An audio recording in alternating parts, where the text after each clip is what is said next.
ఆవిడ్ని లేపి మాతో పంపించు. నువ్వు ఎందుకని నిద్రలేచి మాతో రావడం లేదు? నీకేమైనా మూగతనమా, చెవుడా, ఏమైనా లేకపోతే జడత్వమా? నిన్ను ఎవరైనా మాతో కలియకుండా అదిమి పట్టి ఉన్నారా? వైకుంఠ, మాధవ, మాయావి అనేటటువంటి 3 నామములను పలికి, ఓ అత్త, నీ కుమార్తెని నిద్రలేపి మాకు ఆవిడికి మధ్యలో ప్రతిబంధకముగా ఉన్నటువంటి ఆ తలుపులకు అడ్డముగా ఉన్న మణికవాటమును ఆమెయే తీసి మాతో కలిసేటట్టుగా అనుగ్రహించు అని ఈ పాశురంలో విజ్ఞాపన చేస్తారు. ఈ పాశురంలో అమ్మవారు చెప్తున్నటువంటి ఆళ్వార్, ఆయన పేరు భక్తిసారులు. ఆ భక్తిసారుల యొక్క జన్మమే చాలా విచిత్రమైనటువంటి జన్మ. గతంలో 3 స్వామివారి పనుపున వచ్చినటువంటి ఆయుధములలోని మొట్టమొదటిది శంఖము, గద, ఖడ్గము వచ్చాయి. ఇప్పుడు సుదర్శన చక్రం. సుదర్శన చక్రమే భక్తిసారులుగా వచ్చింది. ఎందుచేత అంటే పూర్వం భృగువంశంలో జన్మించినటువంటి ఆ భృగు అనేటటువంటి మహర్షి, భార్గవ మహర్షి, ఆయన కూర్చుని తపస్సు చేసుకుంటున్నారు. తపస్సు చేసుకుంటుంటే ఆ తపస్సుని పాడు చెయ్యాలని విశ్వప్రయత్నం చేశాడు ఇంద్రుడు. విశ్వప్రయత్నం చేసి ఆ తపస్సుని పాడు చెయ్యలేక కనకాంగి అనేటటువంటి ఒక దేవకాంతని పంపించారు. పంపిస్తే ఆ దేవకాంత చేత మనసు చెడినటువంటి భృగువు ఆమెతో సంగమించాడు.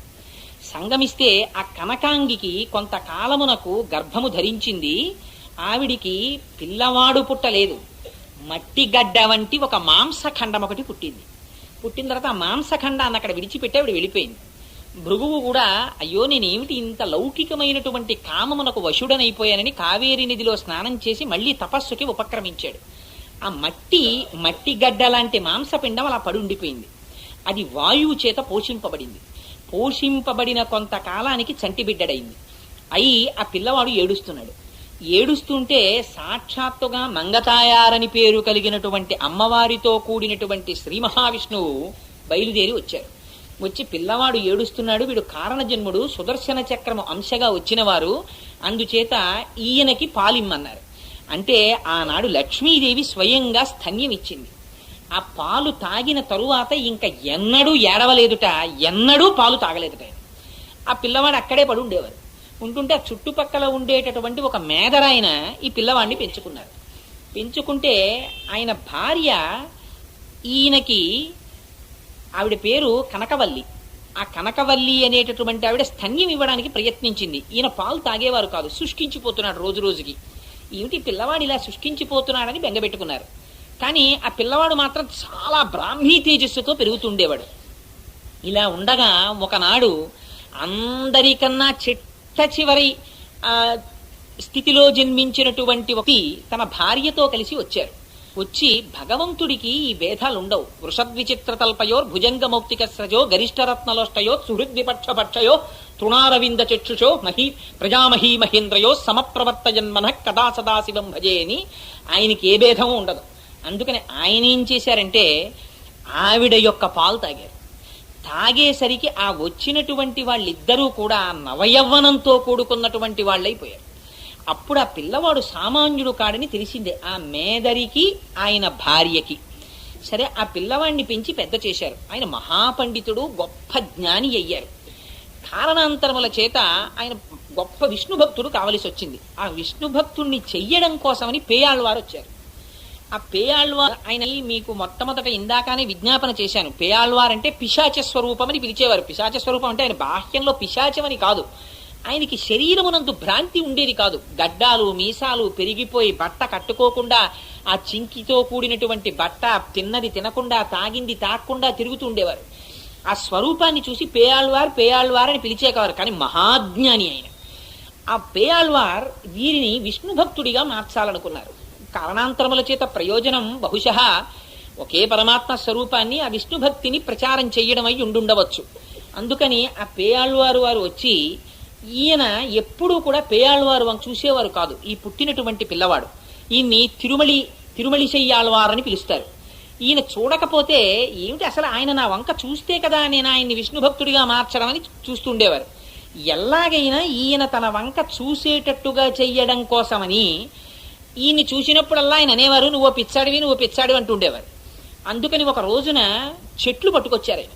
ఏకంగా పేయాళ్ళవారు తీసుకొచ్చిన మొక్కలు కావు, కొంచెం పెరిగినటువంటి పెద్ద పెద్ద చెట్లు పట్టుకొచ్చారట.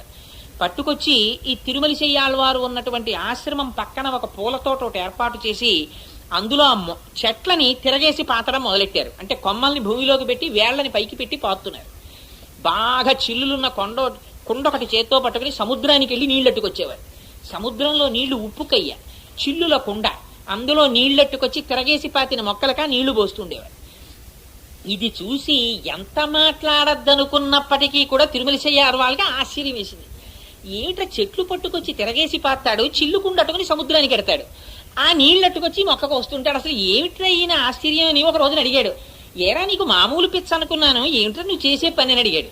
అడిగితే ఆయన అన్నాడు, నీకన్నా పెద్ద పిచ్చి నాకేం లేదన్నాడు. అంటే అదేం అంత మాట అన్నావు అన్నాడు. అంటే జగత్కారణమైనటువంటి శ్రీ మహావిష్ణువుని విడిచిపెట్టి తిరుగుతున్నావు నువ్వు అని ఇద్దరి మధ్య పెద్ద సంవాదం జరిగింది. జరిగిన తరువాత శ్రీ మహావిష్ణువు ఆయనకి ఆ తిరుమల వారికి వాళ్ళిద్దరి మధ్యలో బ్రహ్మాండమైనటువంటి విశ్వరూప సందర్శనాన్ని ఇచ్చారు. కృష్ణ పరమాత్మ అర్జునుడికి ఎటువంటి విశ్వరూప సందర్శనం అయిందో అటువంటి విశ్వరూప సందర్శనం అయింది. అయిన తరువాత ఆయన పెద్ద విష్ణు భక్తులుగా మారిపోయారు. మారిపోయిన తరువాత ఆయన ఎంత గొప్ప స్థితిని పొందారంటే ఆయన్నే భక్తిసారులు అని పిలుస్తారు. ఆ భక్తిసారులు అన్న బిరుదునిచ్చిన వాడు కూడా సామాన్యుడు కాడు, సాక్షాత్తుగా పరమశివుడు ఇచ్చాడు ఆ బిరుదుని. ఆ భక్తిసారులని బిరుదు పొందారు. బిరుదు పొంది అందుకని ఆయనకి తిరుమల చెయ్యాళ్వారు అన్న పేరు కన్నా భక్తిసారులు అన్న పేరే ఎక్కువ ప్రచారం. శ్రీ భక్తిసార కులశేఖ వయోగి వాహాన్ భక్తాంఘ్రిరేణు పరకాల యతీంద్ర మిశ్రాన్ అని పరాశర భట్టర్ల స్తోత్రం చేస్తారు. ఆయన ఎంత చిత్రమైనదంటే ఆయనకి సహజంగానే సమస్తమైన శక్తులు ఉండేవి, కానీ ఎప్పుడు ఏ శక్తిని కూడా స్వప్రయోజనానికి ఆయన వాడుకునేవారు కాదు. చింకితో ఉన్నటువంటి ఒక వస్త్రాన్ని కట్టుకుని తిరుగుతూ ఉండేవారు ఆయన. తిరుగుతుంటే ఒకనాడు దేవతల జాతికి సంబంధించినటువంటి వాడొకడు, వాడి పేరు చాలా చిత్రమైనటువంటి పేరు, ఆయనకి వ్యాఘ్ర శృతుడు అని పేరు. ఆయన ఆకాశ మార్గంలో వెళ్ళిపోతున్నాడు పెద్ద పులి మీద. కింద భక్తిసారులు కూర్చుని ఉన్నారు. భక్తిసారుల యొక్క శరీరములోంచి వచ్చినటువంటి కాంతి ఆ పైకి కొడుతోంది. కొడుతుంటే ఈ పులి మీద వెళ్ళిపోతున్నటువంటి ఈ భక్తి సుప్తుడు ఆ కాంతిని దాటి వెళ్ళలేకపోయాడు. వెళ్ళలేక ఎక్కడి నుంచి వస్తోంది ఈ కాంతిని కిందకి చూశాడు. చూస్తే భక్తిసారులు కనబడ్డారు. ఆయన బొంత కుట్టుకుంటున్నారు. కిందకి దిగొచ్చాడు. దిగొచ్చి, మహానుభావ మీ యొక్క వైభవాన్ని గమనించాను, మీరు మీ కాంతిని ఉపసంహరిస్తే నేను వెళ్ళిపోతానన్నాడు. ఆయన కాంతిని ఉపసంహరించారు. ఆ పెద్ద పులి వెళ్ళిపోతోంది. ఇది చూసి అతను తెల్లపోయి ఆ దేవతల జాతికి చెందినవాడు కిందకొచ్చి తన మెడలో ఉన్నటువంటి ఒక మణిహారాన్ని తీసి బహూకరించాడు. మణిహారాన్ని ఆయన వేసుకునేటటువంటి బ్రహ్మాండమైన కవచం ఒకదాన్ని, మణిమయ విరాజితమైన కవచాన్ని భక్తిసారులకు ఇచ్చాడు. ఇస్తే భక్తిసారులు అన్నారు, నాకు ఎందుకు అవని అడిగారు. అడిగితే ఏదో ధరిస్తారని ఇస్తున్నానన్నాడు. అలాంటివి నాకు ఇంతకు ముందే ఉన్నాయి, నీకు కనపట్టలేదా అన్నారు. ఆయన మెడలో తామర పూల మాల ఒకటే వేసుకుని ఉన్నారు అప్పుడు. అంటే అదేమిటి మీరు ఎక్కడ వేసుకున్నారని అడిగారు. అడిగితే సరిగ్గా స్పష్టంగా చూడు అన్నారు. అంటే ఆయన కంఠంలోకి చూసేటప్పటికీ ఆయన మెడలో వేసుకున్నటువంటి తామర పూల మాలలోని ఒక తామర పువ్వు ఇలాంటి ఆభరణాలు కొన్ని కోట్ల ఆభరణములు విలువ చేసేటటువంటి ఒక మణిగా కనపడింది ఆయనకి. చూసి ఆ వ్యాఘ్రసుక్తుడు, ఈయన మహానుభావుడు, కారణజన్ముడు అని ఆయనకి సాష్టాంగ నమస్కారం చేసి వెళ్ళిపోయారు. అటువంటి మహాపురుషుడు ఆయన ఎంత సామాన్యమైనటువంటి స్థితిలో జీవితాన్ని గడిపేవారంటే, ఆయన దగ్గరికి ఒకనాడు ఈ రస విద్య యందు ప్రవేశం ఉన్నవాడు ఒక ఆయన వచ్చాడు. వచ్చి, అయ్యో పాపం మీరు చాలా దరిద్రం అనుభవిస్తున్నారు, అందుకని చెప్పి నా దగ్గర ఒక గుళిక ఒకటి ఉంది, గుళిక తీసుకోండి, దీన్ని ఏదైనా ఇనప వస్తువుకి తగిలిస్తే అది బంగారంగా మారిపోతుంది, మీరు ఆ బంగారం వాడుకోవచ్చు అన్నాడు. అలాగా అని ఆ భక్తిసారులు ఆ గుళికని తీసుకుని అక్కడ పెట్టి అన్నారు, నీకు నేను ఒకటి ఇస్తాను తీసుకో అన్నారు. ఏమిస్తారన్నాడు. తన ఒంటి మీద నలిపి ఇలాగా కొంచెం మట్టి తీసి ముద్ద చేసి ఆయన చేతిలో పెట్టి, నువ్విచ్చిన గుళిక తీసుకువెళ్ళి ఏదైనా ఒక ఇనప వస్తువుకి తగిలిస్తే కదా బంగారం అవుతుంది, నేనిచ్చినటువంటి ఈ మట్టి ముద్ద తీసుకెళ్లి ఏదైనా ఒక మట్టికి తగిలిస్తే ఆ మట్టి బంగారం అవుతుంది, తగిలించుకోమన్నాడు. అంటే ఆయన ఎంత ఆశ కలిగిన వాడో చూడండి. ఒక పెద్ద కొండకి తీసుకెళ్లి తగిలించాడు, అది స్వర్ణపర్వతం అయిపోయింది. అయిపోతే అప్పుడు తెలుసుకున్నాడు. తెలుసుకుని ఆళ్వార్ల చరిత్రలో స్పష్టంగా రాశారు ఈ విషయాన్ని. ఆశ్చర్యపోయి భక్తిసారుల దగ్గరికి వచ్చి ప్రణిపాతం చేశాడు. ఆ భక్తిసారులు మహానుభావులు ఆయన దేశాంతరం తిరుగుతూ ఒకనాడు ఒక క్షేత్రంలో పడుకుని ఉండగా ఆయన 12 పుండ్రములు పెట్టుకునేవారు, 12 ఊర్ధ్వపుండ్రాలు, ద్వాదశ ఊర్ధ్వపుండ్రములు అని పెట్టుకుంటుంటే ఆయనకి అలా పెట్టుకోవడానికి కావలసినటువంటి మట్టి దొరకలేదు. ఈ మట్టి దొరకలేదని బెంగ పెట్టుకుని బాధపడుతూ పడుకుంటే శ్రీనివాసుడు కల్లోకి వచ్చాడు. వచ్చి స్వర్ణ పాత్రలో ఆ 12 ఊర్ధ్వపుండ్రాలు పెట్టుకోవడానికి కావలసినటువంటి మట్టిని ఇచ్చాడు. ఇస్తే ఈయనన్నారు, మరి ఈ మట్టి అయిపోయాక నా పని ఏమిటని అడిగారు. అడిగితే స్వామి అన్నారు, అందుకే నువ్వు ఇక్కడ ఉండకు, నువ్వు తిరిగి అదిగో ఆ యథోక్తకారి దేవాలయం ఉంది అక్కడికి వెళ్ళిపోతే అక్కడ ఉన్న సరస్సులో ఉన్నటువంటి తామర పువ్వులోంచి పోయి ఆళ్వారు పుట్టారు, ఆ సరస్సులో ఉన్నటువంటి మట్టి స్వయంగా నా స్వరూపం, ఆ మట్టితో నువ్వు ఊర్ధ్వపుండ్రములు పెట్టుకో అన్నారు. అంటే ఆయన అక్కడికి వెళ్ళిపోయారు. తిరిగి వెళ్ళిపోయి అక్కడ ఉంటుండగా ఆయన దగ్గరికి కణికృష్ణుడు అనేటటువంటి శిష్యుడు ఒకడు చేరాడు. ఆయన శుశ్రూష చేస్తుండేవాడు. ఆ శిష్యుడికి భక్తిసారుల యొక్క వైభవం తెలిసి ఉంటే ఒకనాడు ఒక వేశ్య ఉండేది ఆ ఊళ్ళో. ఆ వేశ్య తుట్టతుద స్థితికి వచ్చేసి అయ్యో ఈ శరీరంతో ఇన్ని పాపాలు చేశాను, ఇక్కడే దగ్గర గుహలో భక్తిసారులు ఉంటున్నారు, వారి సేవ చేసుకుంటే నా జన్మ ధన్యమైపోతుందని వారు కూర్చున్నటువంటి గుహ బయట ప్రతిరోజు తుడిచి నీళ్లు జల్లి ముగ్గులు పెడుతుండేది. ఒకనాడు భక్తిసారులు ఆ గుహలోంచి బయటకు వస్తూ ఆవిడికి కనపడి ఎందుకు చేస్తున్నావు రోజు నువ్వు ఇంత శుశ్రూష అని అడిగారు. అడిగితే ఆవిడంది, వేశ్య కాబట్టి ఆవిడ మనస్సులో తత్వం ఉండిపోయింది, నాకు మళ్ళీ యవ్వనం కావాలని అడిగింది. దేవకాంతలకి అప్సరసలకి కూడా దుర్లభమైనటువంటి యవ్వనాన్ని ప్రసాదించారు. దేవకాంతలని మించిన సౌందర్యం వచ్చేస్తే ఆ కాంతని ఆ ఊరి రాజు భార్యగా స్వీకరించి ఇంకా రాజ్య పరిపాలన విడిచిపెట్టేశాడు, మంత్రుల్ని విడిచిపెట్టేశాడు, ఎప్పుడూ ఈ కాంతతో గడుపుతుండేవాడు. చిత్రం ఏమైందంటే కాలం మాత్రం ఊరుకోదు కదండి, కాలం గడిచిపోయింది. ఈవిడ యవ్వనం అలా ఉండిపోయింది, ఆయన యవ్వనం తరిగిపోయింది. ఆ రాజుకి బెంగట్టుకుంది. ఎంత దిక్కుమాలిన బెంగో చూడండి. నువ్వు యవ్వనంలో ఉండిపోయావు, నా యవ్వనం వెళ్ళిపోయిందని బెంగెట్టుకున్నాడు. నువ్వెందుకు ముసల్దాని అవ్వలేదని అడిగాడు. అడిగితే నా యవ్వనం నాతో వచ్చింది కాదు, ఇది నాకు భక్తిసారులు ఇచ్చారండి. ఆవిడ రాజుకి అహంకారం వచ్చింది. నేను వెళ్ళి భక్తిసారులను అడగడం ఏమిటి? ఆయన ముంచు వృత్తి చేసేవారంటే ఇంటింటికి వెళ్ళి బెచ్చం ఎత్తి ఆ వచ్చిన భోజనం చేసేవారు. ఆయన ఎంతటి మహానుభావుడు అంటే ఆయన మేదరుల కుటుంబంలో పెరగడంతో ఆయన బ్రాహ్మణుడు కాడు అని లోకానికి ఏముంది, లోకానికి భక్తి కాదు కావలసింది, పై మెరుగులు కావాలి. అందుకని ఆయన వెడుతుంటే బ్రాహ్మణులు కూర్చుని వేదం చెప్పుకుంటుంటే ఈయన వస్తున్నారు, మేదరివాడు వస్తున్నాడు, వేదం చెప్పడం ఏమిటని వాళ్ళు ఊరుకున్నారు. ఆయన వెళ్ళిపోయారు దాటి. వీళ్ళకి ఎక్కడి వరకు చెప్పారో మర్చిపోయారు, వేదం ఏ జ్ఞాపకం రాలేదు. అప్పుడు గుర్తొచ్చింది, వెళ్ళినవాడు సామాన్యుడు కాడురా, ఆయన వస్తూ ఉంటే ఆయన బ్రాహ్మీ తేజస్సు చూసి కూడా మేదరివాడని వేదం చెప్పడం మానేశాం, పదండి ఆయన వెనకాతల. అసలు పరమేశ్వరుని యొక్క అనుగ్రహం ఎప్పుడు అలాంటి వాళ్ళ దగ్గరే ఉంటుంది. ఆయన్ని నమ్ముకోవడం ప్రధానం, కానీ బాహ్య పటాటోపాలన్నీ పరమేశ్వరుడే. దిక్కుమాలిన శరీరమే ఉండదు, దీని మీద పటోటోపాలు ఆయనకి కావాలా? ఇవి కాదు, లోపలది ఆయనకి కావాలి, ఇక్కడ సరుకు చూస్తాడు ఆయన. అందుకని వీళ్ళప్పుడు ఆయన వెంట పరిగెడితే వీళ్ళు వస్తున్నారని బుద్ధి చెప్పాలని ఆయన తొందరగా నడిచేయడం మొదలెట్టారు. వీళ్ళు ఆయాసపడుతూ పరిగెత్తి ఆయన దగ్గరికి వెళ్ళారు. పాప ఆయన గమనించాడు, పోన్లేరా బ్రాహ్మణులు వేదం మర్చిపోయి ఇంత పరిగెత్తుకు వస్తున్నారని.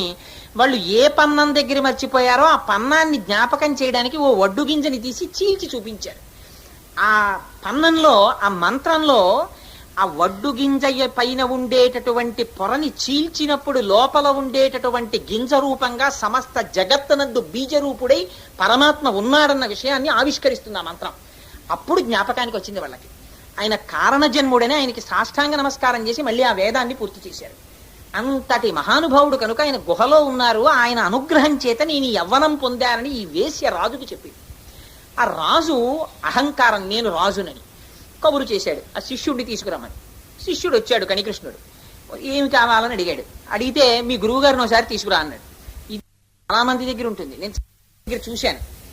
మనం వాళ్ళ ఇంటికి వెళ్ళి అడగడం ఏంటండి అని ఫోన్లో పెద్దల్ని కూడా, నా బోటిగాడిని అయితే నేను నా గురించో నా బోటివాడి గురించో నేను చెప్పట్లేదు, మహాపురుషుల విషయంలో కూడా ఇది ఉంటుంది. ఎందుకు ఈ మాట నేను చెప్తున్నానో తెలుసా అండి? నేను విశాఖపట్నం ఆంధ్ర బ్యాంక్ లో పనిచేసేటప్పుడు ఎలమంచెల్లో శ్రీభాష్యం అప్పలాచార్య స్వామి వారు రామాయణాన్ని ఇలా గుండెల దగ్గర అదిమి పట్టుకుని సిటీ బస్సులో వచ్చి వాల్టేర్ రైల్వే స్టేషన్ లో దిగి సింహాద్రి ఎక్స్ప్రెస్ ఎక్కి ఎలమంచెల్లో దిగి కాలినడకన వెళ్ళి రామాయణం చెప్పడం నాకు తెలుసు.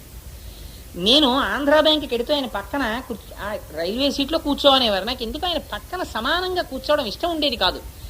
సరే రైలు సీట్ని ఆయనకి ఎత్తు నాకు పల్లం ఎలా చేస్తాను, అలా చేయడం కుదరదు కదా, ఎదురు కూర్చునేవాడిని. ఏం స్వామి మీరు ఇక్కడికి మీకు ఏమైనా వెహికల్ కూడా రాదా మిమ్మల్ని తీసుకెళ్ళడానికి అని అడిగితే, వెహికల్ ఎందుకో కోటేశ్వరరావు, ఇదే వెహికల్ కదా, రామకథ చెప్పమని వాళ్ళు అడగడమే పుణ్యం, వెళ్ళి చెప్తున్నాను, వాళ్ళు రాకపోతే నేనే పెడతాననేవారు. చూడండి, ఓసారి ఫోన్ చేస్తే ఆయన వచ్చి చెప్తారులేండి, పెద్ద వెళ్ళి ఏం అడగక్కర్లేదు. యువతల వాడి వినయం అవతల వాళ్ళు అర్థం చేసుకోవడం కూడా కష్టం. అందుకని భక్తిసారుల గౌరవం రాజుకేం తెలుస్తుంది? శిష్యుణ్ణి పిలిపించి మీ గురువుగారిని తీసుకురమ్మన్నాడు. ఆయన అన్నాడు, నువ్వు పిలిస్తే మా గురువుగారు ఎందుకు వస్తారన్నాడు. అంటే మీ గురువుగారు ఏదో మా ఆవిడికి చాలా యవ్వనం ఇచ్చారట, నువ్వు ఇస్తావా అన్నారు. అంటే నేను ఇవ్వగలనో ఇవ్వలేనో కానీ అది కుదరదన్నారు. అంటే పోనీ నా మీద నువ్వు కవిత్వం చెప్పన్నారు. అంటే ఆయన అన్నాడు, నీ మీద నేను కవిత్వం చెప్పడం ఏమిటయ్యా, నా నాలుక భగవంతుణ్ణి స్తోత్రం చేస్తుంది కానీ నరస్తుతి నా నాలుక చేయదన్నారు. అంటే ఎందుకు చెయ్యదు, నేను ఈ రాజ్యానికి రాజుని, నువ్వు నీ గురువు ఇల్లు తిరిగి ముష్టెత్తుకు బతికేవాళ్ళు, మీకు ఇంత అహంకారమా, ఈ రాజు మీద స్తోత్రం చెయ్యవా, చెయ్యకపోతే ఏం చేస్తానో తెలుసా అన్నారు. నువ్వేదో చేసేదానికి శరీరం భయపడుతుందేమో కానీ నాలుక మాత్రం స్తోత్రం చేయదన్నారు. అంటే వెంటనే రాజు అన్నాడు, నువ్వు ఈ రాజ్యం నుంచి బహిష్కరిస్తున్నాను, వెళ్ళిపోమన్నాడు. అలాగే వెళ్ళిపోతాను అని ఆయన గబగబా వచ్చి తన మూటా ముల్లే సర్దుకుని వెళ్ళిపోతున్నాడు. భక్తిసారులు అడిగారు, ఎక్కడికి వెళ్ళిపోతున్నావు రా అన్నారు. అంటే మహాప్రభు మిమ్మల్ని తీసుకురమ్మన్నాడు, తీసుకురానన్నాను, ఇది నన్ను వెళ్ళిపోమన్నాడు, ఊర్లోంచి రాజ్య బహిష్కారం విధించాడు, వెళ్ళిపోతున్నాను అన్నాడు. నువ్వు లేనప్పుడు నేనెందుకురా, నేను వచ్చేస్తున్నాను పదని ఈ చింకి మూటల గుడ్డలన్నీ మూట కట్టుకుని ఈయన ఒళ్ళో ఈ చంకలో పెట్టుకుని ఈయన బయలుదేరాడు. అక్కడే ఆలయంలో స్వామివారు శేషశయ్యి మీద పడుకుని ఉన్నారు. శ్రీదేవి భూదేవి పాదాల దగ్గర కూర్చుని కాళ్ళు ఒత్తుతున్నారు. లక్ష్మీ మహీతనురూప నిజానుభావ నీలాది దివ్య మహిషీకర పల్లవానాం ఆరుణ్య సంక్రమణత కిలసాంధ్ర రాగౌ శ్రీ వెంకటేశ చరణౌ శరణం ప్రపత్యే.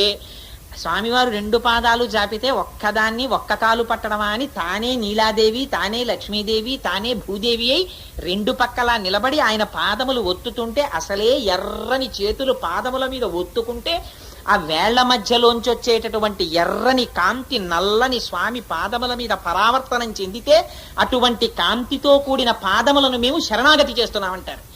అలా శ్రీదేవి భూదేవి దేవాలయంలో స్వామివారికి పాదాలు ఒత్తుతున్నారు. ఏదో అచ్చట్లు ముచ్చట్లు మాట్లాడుకుంటున్నారు శ్రీమన్నారాయణుడు దేవేరులు. ఈయన వచ్చారు పాపం భక్తిసారులు. ఏమాయ్ పడుకున్నావు కానీ మమ్మల్ని వెళ్ళిపోమన్నారు, ఈ ఊళ్ళోంచి మేము వెళ్ళిపోతున్నాం, మేము వెళ్ళిపోయాక నీకేం పని, నువ్వు ఉంటావా వచ్చేస్తావా అన్నారు. మీరు వెళ్ళిపోతే నాకేం పని, నేను వచ్చేస్తున్నానని ఆయన ఏం చేశారు, వెళ్ళిపోతూ చూడండి అర్జెంటుగా పడుకుంటాడు హాయిగా. పూర్వం బెడ్డింగ్లను ఉండేవి, బెత్త మీద వేసుకు పడుకునేవాళ్ళు.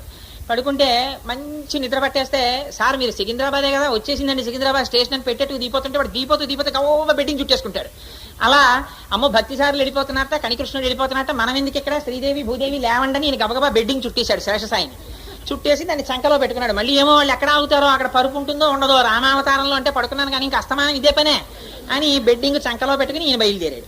ఈయన పక్కన లక్ష్మీ భూదేవి శ్రీదేవి చక్కగా రహదారి వెంట ఇలా వెళ్ళిపోతూ ఇద్దరు మాట్లాడుకుంటూ, ఆ రోజుల్లో అజామీలుడు ఎలా ఉండేవాడు, ఆ కుచేలుడి భక్తి, ఆ ప్రహ్లాదుడి భక్తి, శ్రీదేవి చూసావా ఏమిటో, ఈ రోజుల్లో రాజులు ఇలా తయారయ్యారు, అంతేలే కలియుగం అని మాట్లాడుకుంటూ చక్కగా ముగ్గురు వెళ్ళిపోతున్నారు. దేవాలయాల్లో మిగిలిన దేవతలందరూ చూశారు. శ్రీమన్నారాయణుడు ఆ శ్రీదేవి భూదేవి వెళ్ళిపోతున్నారు, ఇంకా మనం ఎందుకు ఈ ఊళ్ళోనని వాళ్ళు కూడా లేచి వాళ్ళు బయలుదేరారు. తన వెంటన్సరి లచ్చి వెంట నవరోధ వ్రాతమున్ దాని వెనుక పక్షీంద్రుడు అని చెప్పి వీళ్ళందరూ వెళ్ళిపోయినట్టుగా ఆ ముందు కనికృష్ణుడు వెళ్ళిపోతున్నాడు, వెనక భక్తిసారులు వెళ్ళిపోతున్నారు, ఆ వెనకాతల స్వామివారు వెళ్ళిపోతున్నారు, శ్రీదేవి భూదేవి వెళ్ళిపోతున్నారు, మిగిలినటువంటి దేవతలందరూ వెళ్ళిపోతున్నారు. అకాలంగా మబ్బులు పట్టేశాయి, అశుభాలు కనపడ్డాయి, నక్కల కోతలు వినపడ్డాయి. పరిగెత్తుకుంటూ ఊళ్ళో వాళ్ళు రాజుల దగ్గరికి వెళ్ళారు. ఓర్ని మొహం ఎట్సా, నీకు ఇదేం అహంకారం రా, ఆయన వెళ్ళిపోమన్నావు కనికృష్ణుడిని, ఆయనతో పాటు గురువు వెంట స్వామి వెంట ఆయన నాంచారులు, ఆయన వెనకాతల దేవతలు అందరూ వెళ్ళిపోతున్నారు రా, వెళ్ళి ఆయన కాళ్ళు పట్టుకోమన్నారు. అంటే రాజు గబగబా వెళ్ళి స్వామివారి పాదాల మీద పడ్డాడు. పడి, స్వామి వాళ్ళిద్దరు వెళ్ళిపోతే నీకేమిటి లోటు, ఈ ఊళ్ళో ప్రజలు లేరా, నీకు ఉపకారం చేసేవాళ్ళు లేరా, ఉపచారం చేసేవాళ్ళు లేరా, అర్చకులు లేరా, దేవాలయాలు లేవా, నీకేమిటి ఇబ్బంది, నీకు ధూప దీప నైవేద్యాలకి లోటా, ఉత్సవాలకి లోటా, మేమందరం ఉండగా ఏదో చింకి బొంతలు మూట కట్టుకున్నవాడు భక్తిసారుడును, ఆయన నమ్ముకున్నవాడు కనికృష్ణుడు, వాళ్ళిద్దరు వెళ్ళిపోతున్నారు, నువ్వు వెళ్ళిపోతున్నావు ఏంటి, నువ్వు పదగుళ్ళోకి, మేము నీకు ఉత్సవాలన్నీ చేస్తామని. అంటే ఆయన అన్నాడు, నీ మొహం ఈ ఆడంబరం ఈ ఐశ్వర్యం నీకు ఎక్కడి నుంచి వచ్చింది అనుకుంటామో, మా ఆవిడ చల్లగా చూడబట్టి, మా ఆవిడ నేను ఎక్కడ ఉంటామో తెలుసా, నీలాంటి వాళ్ళ దగ్గర కాదు, అలాంటి వాళ్ళు ఉన్న చోట ఉంటాం, వాళ్ళని పంపించేశాక నాకేం పనిరా ఈ ఊళ్ళో, అందుకని భక్తుల పాదాలు పట్టుకోవడం నేర్చుకోవాలి, అందుకని వాళ్ళు వెళ్ళిపోతే నేను ఎందుకుంటాను, నేను వెళ్ళిపోతున్నాను. అయితే మరి ఎలా ఉంటావు నువ్వు ఈ ఊళ్ళో అంటే, అదిగో భక్తి సారులు నడు, ఆయన ఉంటే ఉంటానన్నాడు. వెళ్ళి భక్తి సారుల కాళ్ళ మీద పడ్డాడు. మహాప్రభు వెనక్కి వచ్చేయండి, మీ గుహలో మీరు కూర్చోండి అన్నాడు. నేను వచ్చేస్తాను, నాకేం రాగద్వేషాలకి నేను అతీతుడిని, అప్పుడు తిట్టేమని వెళ్ళిపోను, కుంగిపోను, ఇవాళ పొగిడేమని పొంగిపోను, అలాగే వచ్చి కూర్చుంటాను, నాదే పోయింది, ఎక్కడైతే ఉంది. కానీ మరి నా శిష్యుడు వెళ్ళిపోతున్నాడు, వాడిని పిలుచు కూడా నేను వస్తానన్నాడు. ఆయన కాళ్ళ మీద వెళ్ళి పడ్డాడు. పెడితే సరే నీ తప్పు తెలుసుకున్నావు కదా, దానికి ఏమైంది పదని కానీ కృష్ణుడు బయలుదేరాడు. భక్తిసారులు బయలుదేరారు. స్వామి ఏమిటి ఇంకా నించున్నావు, వెళ్ళి మళ్ళీ నీ బెడ్డింగ్ వేసి పడుకో అన్నారు. అంటే మళ్ళీ ఈయన గబగబా వెళ్ళి వెళ్ళట్టట భక్తిసారులు, రండి శ్రీదేవి భూదేవి వెళ్ళిపోదాం, ఫోన్లే రాజుకు బుద్ధి వచ్చిందని మళ్ళీ కబుర్లు చెప్పుకుంటూ వెళ్ళి మళ్ళీ శేషసాయి పడుచుకుని మళ్ళీ పడుకున్నాడు ఆయన. మళ్ళీ వీళ్ళు కాళ్ళు ఒత్తుతున్నారు, మళ్ళీ దేవతలందరూ గుళ్ళల్లోకి వెళ్ళిపోయారు, గంటలు మోగే, మళ్ళీ మేఘాలు వెళ్ళిపోయి నక్కలు వెళ్ళిపోయి ఊళ్ళల్లోకి శుభంగా ఉన్నారు. ఆయన లే అంటే లేచిపోయిన వాడు, పడుకో అంటే పడుకున్నవాడు కాబట్టి, ఆయన ఎలా చెప్తే అలా విన్నవాడు కాబట్టి ఆయనకి యథోక్తకారి అని పేరు వచ్చింది. అంతటి లీల చేసిన వారు భక్తిసారులంటే. అంతటి మహానుభావం. ఒకసారి కుంభకోణం వెళ్ళారు. కుంభకోణం వెడితే ఆయన ప్రదక్షిణం చేసి స్వామివారి దగ్గరికి ఆయన ఇలా పడుకుని ఉన్నారట. ఆ రంగనాథుళ్ళాడు పడుకుని ఉంటే శేషసాయి మీద పడుకునున్నటువంటి స్వామిని చూసి, ఏమో నేను వస్తే కనీసం ఇలా లేచి ఓ భక్తిసారా నువ్వు వచ్చావా అని కూడా అడగట్లేదు, ఏ మందర పర్వతాన్ని వీపు మీద పెట్టి చిలికితే నడుము నొప్పొచ్చిందా, లేకపోతే 3 అడుగులతో ఆనాడు బలిచక్రవర్తి దానం దగ్గర దానం పుచ్చుకుని కొలిస్తే కాళ్ళు నొప్పెట్టాయా, ఆదివరాహమూర్తివై భూమిని ఎత్తడం వల్ల మూపురం నొప్పెట్టిందా, ఏం కష్టం వచ్చింది, ఇవాళ నేను వస్తే కనీసం లేవట్లేదు పలకరించట్లేదు అన్నట్టు ఆయన. దీన్ని వేదాంత దేశికులు చేశారండి ఆ స్తోత్రాన్ని. నిజంగా నేను వేదాంత దేశికుల వారి మీద ప్రసంగం చేయడం కోసమని పుస్తకాలు చదివాను ఒకసారి. అప్పుడు ఆ స్తోత్రాలు చదివి నేను ఆశ్చర్యపోయాను నిజంగా. అప్పుడు స్వామి లేచి, అయ్యో అందుకు కాదయ్యా, నాకు నిన్ను చూడాలని తాపత్రయమే, గబగబా తల పైకెత్తి భక్తిసారుల్ని పలకరించి మాట్లాడేట. ఆనాడెత్తిన తల ఇప్పటి వరకు కుంభకోణంలో అలాగే ఉంటుంది స్వామివారిది. ఆ కుంభకోణంలోనే శరీరం విడిచిపెట్టేశారు. విడిచిపెట్టేసిన తర్వాత ఆ చక్రాంశ మళ్ళీ స్వామివారి చేతిలోకి సుదర్శనంగా వెళ్ళిపోయింది. ఆ సుదర్శన చక్రాంశలో పుట్టినటువంటి ఈ తిరుమలిసై ఆళ్వార్ అనగా భక్తిసారులు ఎంతటి కైంకర్య నిష్ట కలిగి ఇన్ని శక్తులు ఆయన దగ్గరకున్నా ఎప్పుడు ఆయన తనకి అని ఏది అనుభవించకుండా ఏమీ తెలియని వారిలా పడుకుని ఉండేవారు. అదిగో అటువంటి మహాస్థితిని పొందినటువంటి గోపికని నిద్రలేపుతోంది. బాహ్యమునందు గోపిక, ఆంతరమునందు భక్తిసారుల్ని పిలుస్తోంది వాళ్ళ అమ్మవారు. ఆయనకి నమస్కారం చేస్తోంది. అందుకని అంటుంది, శుద్ధమైనటువంటి 9 రకములైన మణుల చేత నిర్మింపబడిన మేడలో మెత్తని శయ్య మీద దీపముల కాంతిలో అగరు ధూపములో నిద్రపోతున్నటువంటి ఓ అత్త కూతురా నిద్రలే. ఈ పిలిచేటప్పుడు అత్త కూతురా అని పిలుస్తుంది. అంటే 9 రకములైనటువంటి శుద్ధమైన మణులంటే భగవంతుడితోటి భక్తుడు పెట్టుకునేటటువంటి అనేక రకములైన సంబంధములు. ఇవి సరే పితృపుత్ర భావనండి, లేకపోతే మీరు ఏ రకమైనటువంటి భావనలతో పిలవండి, ఇప్పుడు మళ్ళీ అన్ని భావాలేం వివరణ చెయ్యక్కర్లేదు. కానీ ఇన్ని రకాలైన భావాలంటే అసలు ఒక్క మాటలో చెప్పేశారు. త్వమేవ మాతా చ పితా త్వమేవ త్వమేవ బంధుస్య సఖా త్వమేవ త్వమేవ విద్యా ద్రవిణం త్వమేవ త్వమేవ సర్వం మమ దేవదేవ. ఆయన్ని నమ్ముకున్నవాడికి ఆయనే తల్లి, ఆయనే తండ్రి, ఆయనే బంధువు, ఆయనే స్నేహితుడు, ఆయనే ద్రవ్యం, ఆయనే ఆత్మ, ఆయనే రక్షకుడు, ఆయనే తనలో ఉండి కాపాడేవాడు, ఆయన ఆనందమే తన ఆనందం, అన్ని బంధాలు ఆయనతోటి. అందుకని వాళ్ళకి బాహ్యమునందు శరీరముతో అనుభవించవలసిన ఉండవు. ఎప్పుడు ఆ భగవంతుడితోటి సంబంధాన్ని ఊహించుకుని మనసులో పొంగిపోతూ ఉండిపోతారు. అందుకని 9 రకములైనటువంటి శుద్ధమైన మణులవి. శుద్ధమైన మణులంటే అందులో ఒకనాడు కూడా మలినము ప్రవేశించినవి కావు. సర్వకాలములయందు భగవంతుడితోటి పెట్టుకున్న సంబంధముతో కూడినటువంటి అనుభవముతో ఉన్నటువంటి స్థితి.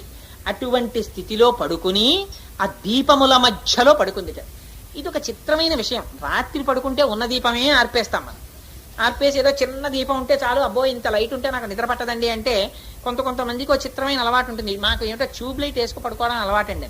నేను అలాంటి వాళ్ళ ఇంట్లో ఒకసారి పడుకున్నాను. వాళ్ళకి ట్యూబ్ లైట్ ఉంటే కానీ నిద్ర పట్టదు. ఏమన్నా మీకు లైట్ ఉంటే ఏమైనా ఇబ్బంది అన్నారు. ఏం మీరు లైట్ వేసుకు పడుకుంటారా అంటే మాకు ట్యూబ్ లైట్ వేసుకు పడుకోవడం అలవాటు అండి అన్నారు. పాపం ఉన్నది ఒకటే గది. నాకు లైట్ ఉంటే నిద్ర పట్టడం నాకు అలవాట్లేదు. కానీ నాకు లైట్ అలవాట్లేదండి అంటే నా కోసం తీసేస్తారు. అంటే వాళ్ళు 6 పడుకోరు. అందుకని అబ్బాయి పర్వాలేదండి, నాకు ఏ లైట్ ఉన్నానే పడుకుంటాను, ఏదో అలా అనకపోతే బాగుండదని అన్నాను.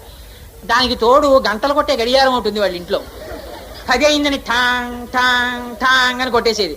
అమ్మో 10 అయిపోయింది ఇంకా కునుకులేదు, పొద్దున్నేమో చాలా పనుల కోసం ఈ ఊరు వచ్చానని అటు తిరిగి ఠాంగ్ అని మళ్ళీ కొట్టి అమ్మో 10:30 అయిపోయింది అని మళ్ళీ అటు మళ్ళీ 11 సార్లు కొట్టేది. అబ్బో 11 కూడా అయిపోయింది అనుకుని ఇంతలో కుక్కల కూతలు, ఆ వచ్చినటువంటి గాడ్స్ విజిల్స్ ఇవన్నీ వినపడేవి. ఇవన్నీ హాయిగా నిద్రపోయేవాడికి బాగా రోజు అలవాట్లేనివి.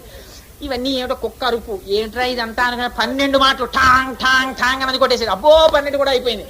ఇలా సుప్రభాతం కూడా వినపడిపోయిన తర్వాత భలే నిద్ర పట్టిందండి అని లేచిపోవడం.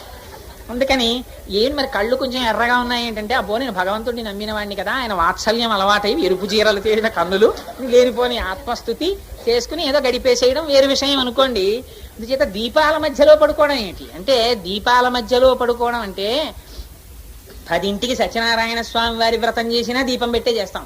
ఎందుకేం వెలుతురు లేదేమిటి? అంత వెలుతురుంటే ఈ దీపం ఎందుకు అలరి అంటే, దీపం పెట్టడం వెనకాతల ఉండేటటువంటి ప్రయోజనం వేరు. దీపం చీకటిని తీసేస్తుంది. తమసోమా జ్యోతిర్గమయ, లోపల ఉండేటటువంటి అజ్ఞానాన్ని తీసేసేది శాస్త్రబోధ. శాస్త్రం అంటే శాసనాత్ శంసనాత్ ఇది శాస్త్రం. దానికి రాజీ ఏం ఉండదు. అయ్యో పాపం కోటేశ్వరరావు గారి దగ్గరికి వెళ్ళి ఇలా చెప్తే ఆయనకి బలహీనతలు ఉన్నాయని ఏమైనా అనుకుంటారేమో, అందుకని ఈయన దగ్గర చెప్పేటప్పుడు కొంచెం మార్చేద్దాం అని అలా ఏం మారదు. శాసించి చెప్పేస్తుంది ఉన్నది ఉన్నట్టు. అలా చెప్తుంది కాబట్టి దానికి శాస్త్రం అని పేరు. ఆ శాస్త్రమును విశ్వాసముతో తెలుసుకుంటే, దానికి గురువుల యొక్క బోధ కూడా తోడైతే లోపల ఉండేటటువంటి అజ్ఞానం అనేటటువంటి చీకటి విచ్చిపోతుంది. అదిగో అటువంటి జ్ఞాననిష్టలో పడుకుంది. అందుకని చుట్టూ దీపములు వెలుగుతుండగా అగరు ధూపాన్ని పీలుస్తూ పడుకుందిట. ఇక్కడట పైకి పొగ కనపట్టలేదుట, కానీ వాసన తెలుస్తోందిట. అది పొగలేని వాసన ఏమిటి అంటే, అక్కడ దీపమే వాసనని కూడా ఇస్తోందిట. దీపము వాసనిస్తుందా అంటే ఎంత చిత్రమైన మాట వాడారంటే, దీపము కేవలము ఆ శాస్త్రము వలన ఆచార్యుల వలన వినడం వలన కలిగినటువంటి జ్ఞానముగా మిగిలిపోవడం కాదు, అనుష్ఠాన పర్యంతం ఉండాలి. అంటే ఆ నేర్చుకున్నది పాటించడంలో కూడా ఉపయోగపడాలి. ఇది లేని అడిగింది. ఇహసంతో నవాసంతి సతోవా నానువర్తసే తదాహి విపరీతాతే బుద్ధి ఆచారవర్జిత అని అడిగింది. ఒరే, నీకున్న ఒకే ఒక ప్రమాదం ఏమిటో తెలుసా? నీకు వేదాలు తెలుసు, నీకు ఉపనిషత్తులు తెలుసు, నీకు సకల శాస్త్రములు తెలుసు, నువ్వు సంధ్యావందనం చేస్తావు, పూజలు చేస్తావు, అన్నీ చేస్తావు. నీకు కొత్తగా చెప్పేవి ఏవి అక్కర్లేదు. అసలు మీ ఊళ్ళో చెప్పేవాళ్ళు లేరా? ఒకవేళ చెప్పినా నువ్వు వినవా? ఎక్కడ బుద్ధి ఆచారవర్జిత. నీకు బుద్ధి ఉంది, నువ్వన్నీ తెలుసుకున్నావు, కానీ ఆచారంలో పాటించవు.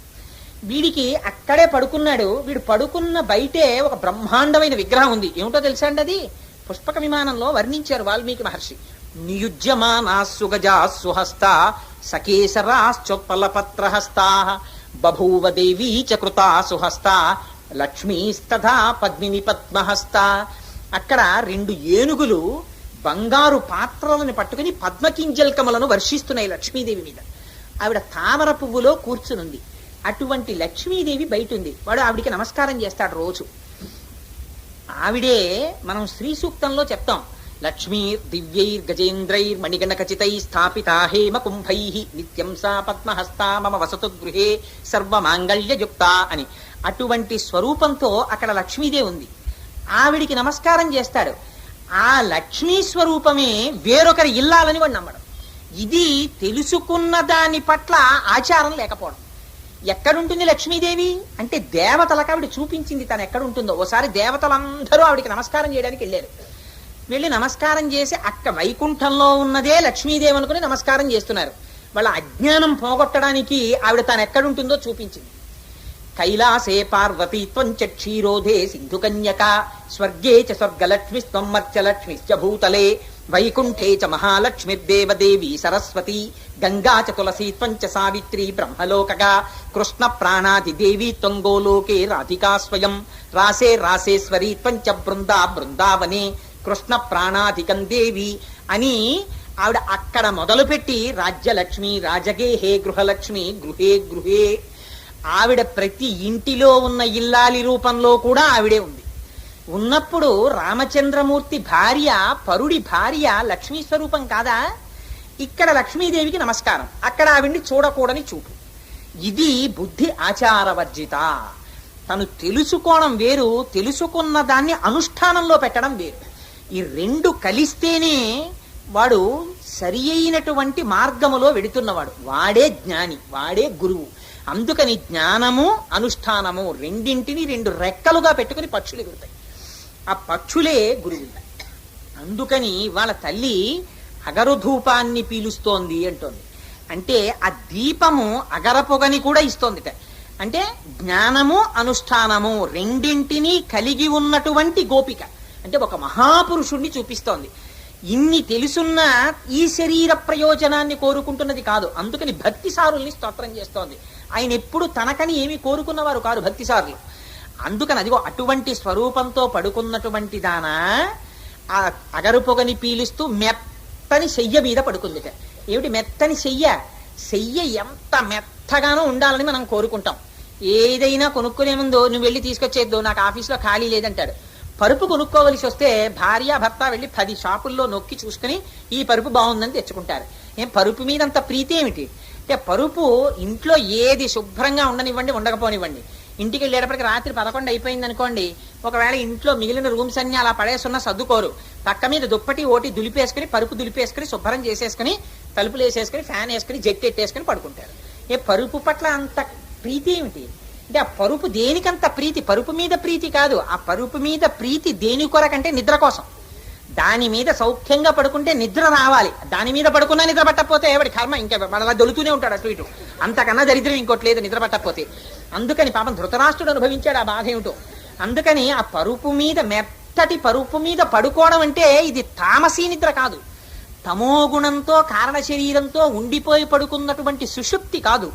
ఇది ఇక్కడే ఉన్నట్టుగా ఉండి బయట చూసే వాళ్ళకి తాను ఇక్కడే కూర్చున్నట్టు కనపడుతూ లోపల మాత్రం భగవంతుని యొక్క గుణములలో మునకలు వేసి భగవంతుడితోటి సంశ్లేషమును పొంది ఆయన యొక్క ఆనందమును తాను అనుభవిస్తూ బ్రహ్మానందమునందు మగ్నురాలై ఉండడం. భక్తిసారులు పైకి చూడ్డానికి బొంత కుట్టుకుంటున్నట్టు, అక్కడ తిరుగుతున్నట్టు, ఇక్కడ తిరుగుతున్నట్టు, గుహలో ఉన్నట్టు ఉండేవారు. కానీ బాహ్యమునందు ఏది అపేక్షించేవారు కాదు. లోపల ఎప్పుడూ ఆ శ్రీమన్నారాయణుణ్ణి అనుభవిస్తూ ఉండేవారు. అలా ఇక్కడ ఉన్న గోపిక అటువంటి పరుపు మీద నిద్రపోతోంది. అంటే నిరంతరము కృష్ణానుభవాన్ని పొందుతూ బ్రహ్మానందాన్ని పొందుతున్నటువంటి గోపిక. అటువంటి గోపిక నిద్ర లేచి రాదే, ఓ అత్త కూతురా లేచిరా. ఇప్పటి వరకు పిలిచిన గోపికల్ని బంధుత్వం పెట్టి పిలవరు. ఈవిడ్ని పిలిచేటప్పుడు బంధుత్వంతో పిలుస్తారు. అత్త కూతురు సంబంధం, మామ కూతురు సంబంధం, బాబాయ్ కూతురు సంబంధం, ఈ సంబంధాలు ఎక్కడి నుంచి వస్తాయి? ఈ దేహంతో వస్తాయి. ఇవాళ అలా పిలవడం వెనక మహాపురుషులైనటువంటి వారితో పెట్టుకునేటటువంటి సంబంధంలో వారితో ఏదో ఒక శరీర సంబంధం ఉన్నట్టుగా పిలిస్తే, దేహ సంబంధం ఉన్నట్టుగా పిలిస్తే, బంధుత్వం ఉన్నట్టుగా పిలిస్తే ఓ తాతగారు అనో. అందుకే పూర్వం మనకొక గొప్ప సాంప్రదాయం ఉండేది. పక్కింటి వాళ్ళని పిన్నో అత్తో తెలియని ఆంటీ ప్రయోగాలు ఉండేవి కావు. పిలిచేటప్పుడు ఆ గుంభనం ఉండేది. సాధారణంగా పక్కింట్లో వాళ్ళని పిలిస్తే మామయ్య గారు, అత్తయ్య గారు అని పిలిచేవారు. ఎందుకంటే మామయ్య గారు ఆయన్ని పిలిస్తే ఈవిడ ఆయన్ని అన్నయ్య గారు అని పిలుస్తుంది. అన్నయ్య గారు అని ఈవిడ పిలిచింది కనుక ఆయన మేనమామ అవుతాడు పిల్లలకి. మేనమామ అయితే మేనమామల ముద్దు మేలైన ముద్దు. ఈ పిల్లలు ఇక్కడ అల్లరి చేసినా ఆయన కొంచెం పెద్ద మనసుతో సరిపెట్టుకుంటాడు మేనమామ కాబట్టి. 2 బావమరిది బతక్కోరుతాడు. అందుకని ఈ పక్కింట్లో ఆయనకి రాత్రి వేళ ఏదైనా కొంచెం ఇబ్బంది వస్తే వాళ్ళు నిజంగా అలాగే కలివిడిగా వచ్చి పక్కింటి వాళ్ళు బంధువుల్లో ఆదుకునేవారు. ఆ పిలుపుల్లో తెలియకుండా ఆ అనుబంధం ఏర్పడిపోయేది. అందుకని స్పష్టంగా పిలిచేవారు మామయ్య గారండి అనో, లేకపోతే పితృ సంబంధంగా మరింత గౌరవనీయమైన వ్యక్తి అయితే ఏదో బాబాయ్ గారండి అనో, పెదనాన్నగారండి అనో పిలిచేవారు వయస్సుని బట్టి. అదో తెలియదు, ఇదో తెలియదు, అంకుల్ ఆంటీ రిలేషన్షిప్ వచ్చేసింది ఇప్పుడు. సరే, అది మన దౌర్భాగ్యం అనుకోండి. ఇంత పరమ పవిత్రమైనటువంటి పేర్లు మనకుండగా అంకుల్ అంటే ఏమిటో పాపం వాడికి తెలియదు, ఆంటీ అంటే అసలు తెలియదు. దీని చేత అమ్మకి నాన్నకి అటువారితో ఎటువంటి సంబంధం ఉందో వీళ్ళకి తెలియదు. ఉన్న అయోమయం చాలక కొత్త అయోమయంలోకి పిల్లలతో తోయించేసుకోవడం, వాళ్ళను ఉద్ధరించడం కాదు, వాళ్ళతో వీళ్ళని తోసుకోవడం. అటువంటి మాటలు మనకి ఇవాళ స్పష్టమైన అర్థాలున్న మన భాష మనకు అక్కర్లేదు. అర్థాలు స్పష్టంగా లేని దిక్కుమాలిన భాషలన్నీ మనకు కావాలి ప్రతి విషయంలోనూ. అక్కర్లే, తప్పక వాడడం వేరు. తప్పిన చోట కూడా నెత్తి మీద రుద్దుకుంటాం మనం. అది మనం జారుడు మెట్ల మీద జారుతున్నాం ఇవాళ. సరే, అది వేరు విషయం అనుకోండి. ఇవన్నీ నీకు ఎందుకురా, నేను తిరుపావే చెప్పమంటే అనుకోకండి. అందుకని ఓ అత్త కూతురా లేచిరా అంటే ఆ బంధుత్వం పెట్టుకోవడంలో అలా ఏదో రకంగా వాళ్లతో బంధుత్వం పెట్టుకోవడం వల్ల భగవంతుడి చేత రక్షణ లభిస్తుంది. ప్రహ్లాదుడు వంశంలో ఉన్నాడు కనుక ప్రహ్లాదుడి మనవడైన బలిచక్రవర్తి అహంకారాన్ని మన్నించారు శ్రీమన్నారాయణుడు. అందుకని భాగవతులతోటి సంబంధం ఉంటే వీడు రోజు ఆయన్ని బాబాయ్ గారు బాబాయ్ గారు బాబాయ్ గారు అని పిలుస్తున్నారు అనుకోండి, వీడికి ఏమైనా ఉపద్రవం వస్తే బాబాయ్ గారు పినతండ్రి వరస కనుక ఆయన కళ్ళమ్మని నీళ్లు ఎట్టుకుంటాడు. ఆయన కళ్ళమ్మని నీళ్లు ఎట్టుకోవడం ఈయన చూడలేడు. ఆయన కోసం వీడిని రక్షిస్తాడు. వీడు ఆయన్ని బాబాయ్ గారు అంటే వీడిని రక్షించేసింది. అందుకని ఇది ఒక గొప్ప సంబంధం. అందుకని వీళ్ళు ఈ పాశురం దగ్గరికి వచ్చేటప్పటికి ఇంత స్థితి ఉన్న గోపిక కనుక, ఇటువంటి భక్తిసారులు కనుక ఆయనతో బంధుత్వం పెట్టుకుని పిలిచింది. అందుకని ఓ అత్త కూతురా లేచిరా, ఎందుకని అత్త కూతురా లేచిరా అని పిలిచి ఆవిడ వచ్చి వీళ్లతో కలివాలి, వాళ్ళ బాహ్య స్మృతిని పొందాలి. ఆవిడ భగవద్ అనుభవంలో నిమగ్నం అయిపోయింది. ఆ స్మృతిలోంచి బయటికి రావడం కూడా కష్టం. అందుకని నేను రావడం ఎందుకు, మీరే తలుపు తీసుకురండి అంది ఆవిడ. అంటే మణిమయమైనటువంటి కవాటం ఒకటి అడ్డుంది, ఆ కవాటమును మేము తీయలేం గడియని, నువ్వే తీయాలండి. ఏమిటి గడియట? అహంకారము మమకారము అన్న రెండింటిని ఇలా వేసేస్తాడు పరమాత్మ. ఇక్కడ ఈ రెండు తలుపులు వేసేసి లోపల ఎప్పుడు చీకట్లో ఆయన్ని కూర్చోబెట్టి గబుక్కుని ఎప్పుడన్నా తలుపు తీస్తాడేమో అని గడియోటి పెట్టేసేసి, అదే దేహాత్మాభిమానం, ఈ శరీరము పట్ల కలిగేటటువంటి అభిమానం. ఇది నేను ఇది నేను ఇది నేను అనేటటువంటి అభిమానం. ఇది నేను దగ్గర నుంచి ఇంకా సమస్త జాడ్యాలు మొదలైపోతాయి. ఇది నేను కాబట్టి ఓ రూపాయి సంపాదించాలి, ఇది నేను కాబట్టి దీనికి పుట్టిన వాళ్ళు ఉన్నారు కాబట్టి వాళ్ళ కోప డబ్బులు దాచడం తప్పేం కాదు. అదేంటి, నేను ఇప్పటికీ మర్చిపోలేంది ఒక ఆశ్చర్యకరమైన విషయం. ఒకసారి శ్రీశ్రీ గారు ఒక స్టేట్మెంట్ ఇచ్చారు. నేను నిజంగా ఈయనకి ఎంత ఆధ్యాత్మ జ్ఞానం ఉందిరా, విప్లవ కవిలా కనిపిస్తాడు కానీ అనుకున్నాను. ఉత్తరం ఆయన ఆరుద్ర గారు శ్రీశ్రీ గారికి ఉత్తరం రాశారు ఒకసారి. అంటే ఇది సభాముఖంగా ప్రస్తావన చెయ్యొచ్చో చేయకూడదో నాకు తెలియదు కానీ, పాత రచనలని ఫిక్స్డ్ డిపాజిట్ల మీద వచ్చే కీర్తి వడ్డీతో బ్రతికేవాడా అని ఉత్తరం రాశారు.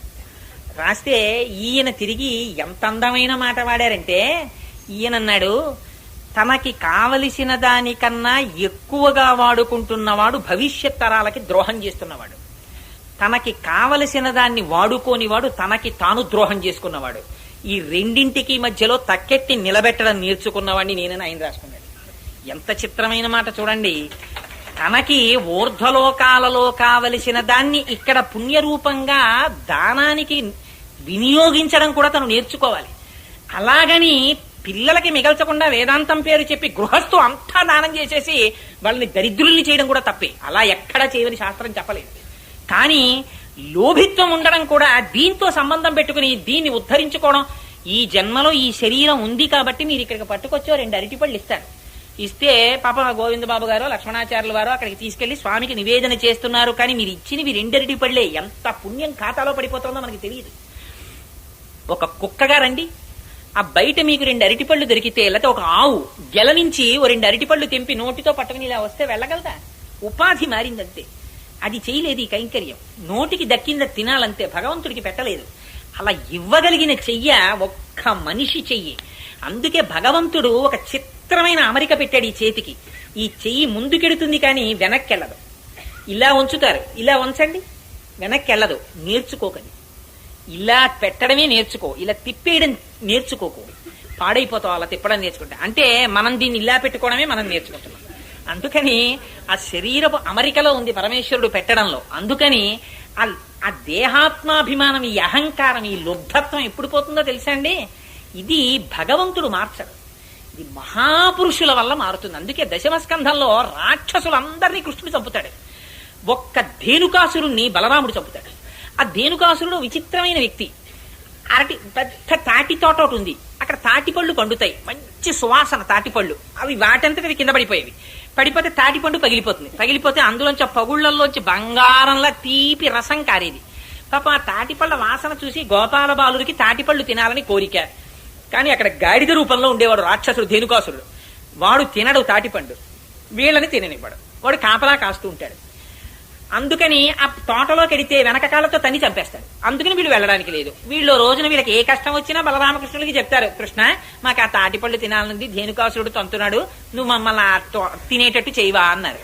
కృష్ణుడు చంపలేదు, అన్నగారిని తీసుకెడితే బలరాముడికి భుజబలం, బలము మిగుల కలుక బలభద్రుడనిలో ఒక రమణుడగుట చేసి రాముడని అని ఆయన మహానుభావుడు కనుక ఆ తాటి చెట్లు పట్టుకుని ఊపాడు. తాటిపళ్ళు పడిపోయి పడిపోతే ఎవడ్రా నా తాటిపళ్ళు రాయి చేస్తున్నవాడని ధేనుకాసురుడు వచ్చి 2 కాళ్ళతో తన్నాడు.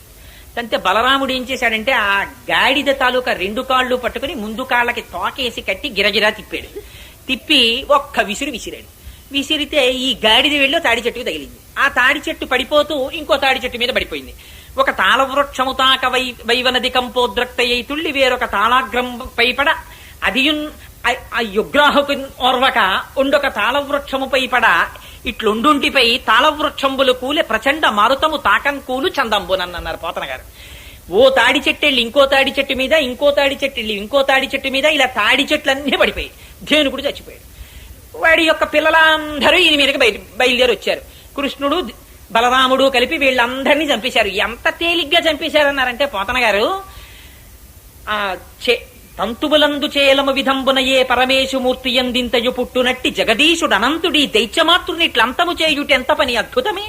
విను అంతలోన వాడంతము పొందుటెల్లగని యాతని బంధులు అర్ధబంబులై వస్తే వాళ్ళని చంపవతలు పారేశారన్నారు.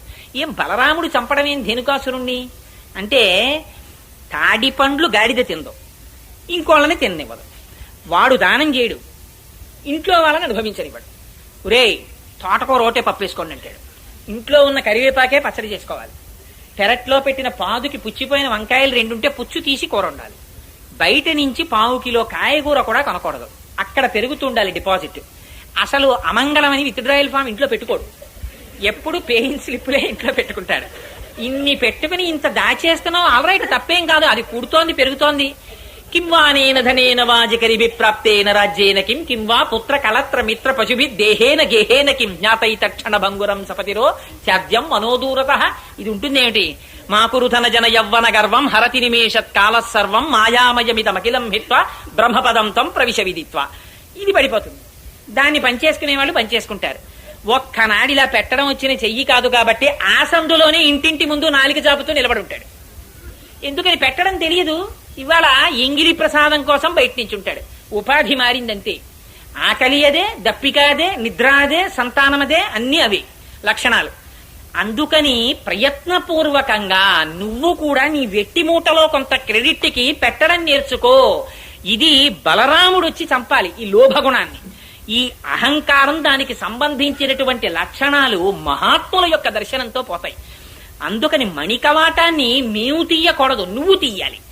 మా అంతటా మేము అహంకారాన్ని తీసేసి ఈ అహంకార మమకారములనేటటువంటి తలుపుల్ని తీసి దేహాత్మాభిమానాన్ని మేము తీసుకోగలమా? నువ్వు లేచి రావాలి, వచ్చి నువ్వు ఆ గడియ తీయాలి, ఆ తలుపులు విప్పాలి, నీ కాంతి మాకు కనపడాలి. అలా నువ్వు తీయవేం కవాటం? అత్త నువ్వెందుకు నిద్ర లేపట్లేదు ఆ పిల్లని? ఆవిడికేమైనా మూగ, చెవుడా, జాడ్యమా? ఎవరైనా అదిమి పట్టారా? మంత్రం వేశారా? లేచి రాదే? ఒక్కసారి 3 నామాలు చెప్పు, వైకుంఠ, మాధవ, మాయావి అని 3 నామాలు చెప్పు, స్పృహలోకి వస్తుంది అంటున్నారు ఇవాళ. ఎందుకు ఈ మాట అంటే, మమ్మల్ని భగవంతుడి వైపు నడిపించవలసిన దానివి నువ్వు వినకపోతే విని నడిపించేవాళ్ళు ఎవరు? శివుడు నటిస్తున్నావా? అందుకని లేచిరా, లేకపోతే నిన్ను ఎవరైనా నియంత్రించారా? అంటే అంతగా భగవంతుని చేత నువ్వు అనుభవింపబడుతూ బ్రహ్మ సాక్షాత్కారమునందు మునిగి తేలుతున్నావా? ఒక్కసారి బ్రహ్మానుభవంలో ఉన్న వాళ్ళు పైకి రారు. అందుకని వాళ్ళని పైకి తీసుకురావడానికి భగవన్నామని చెప్తారు. ఈ 3 నామాలు చెప్పు అంటోంది. ఏమిటవి?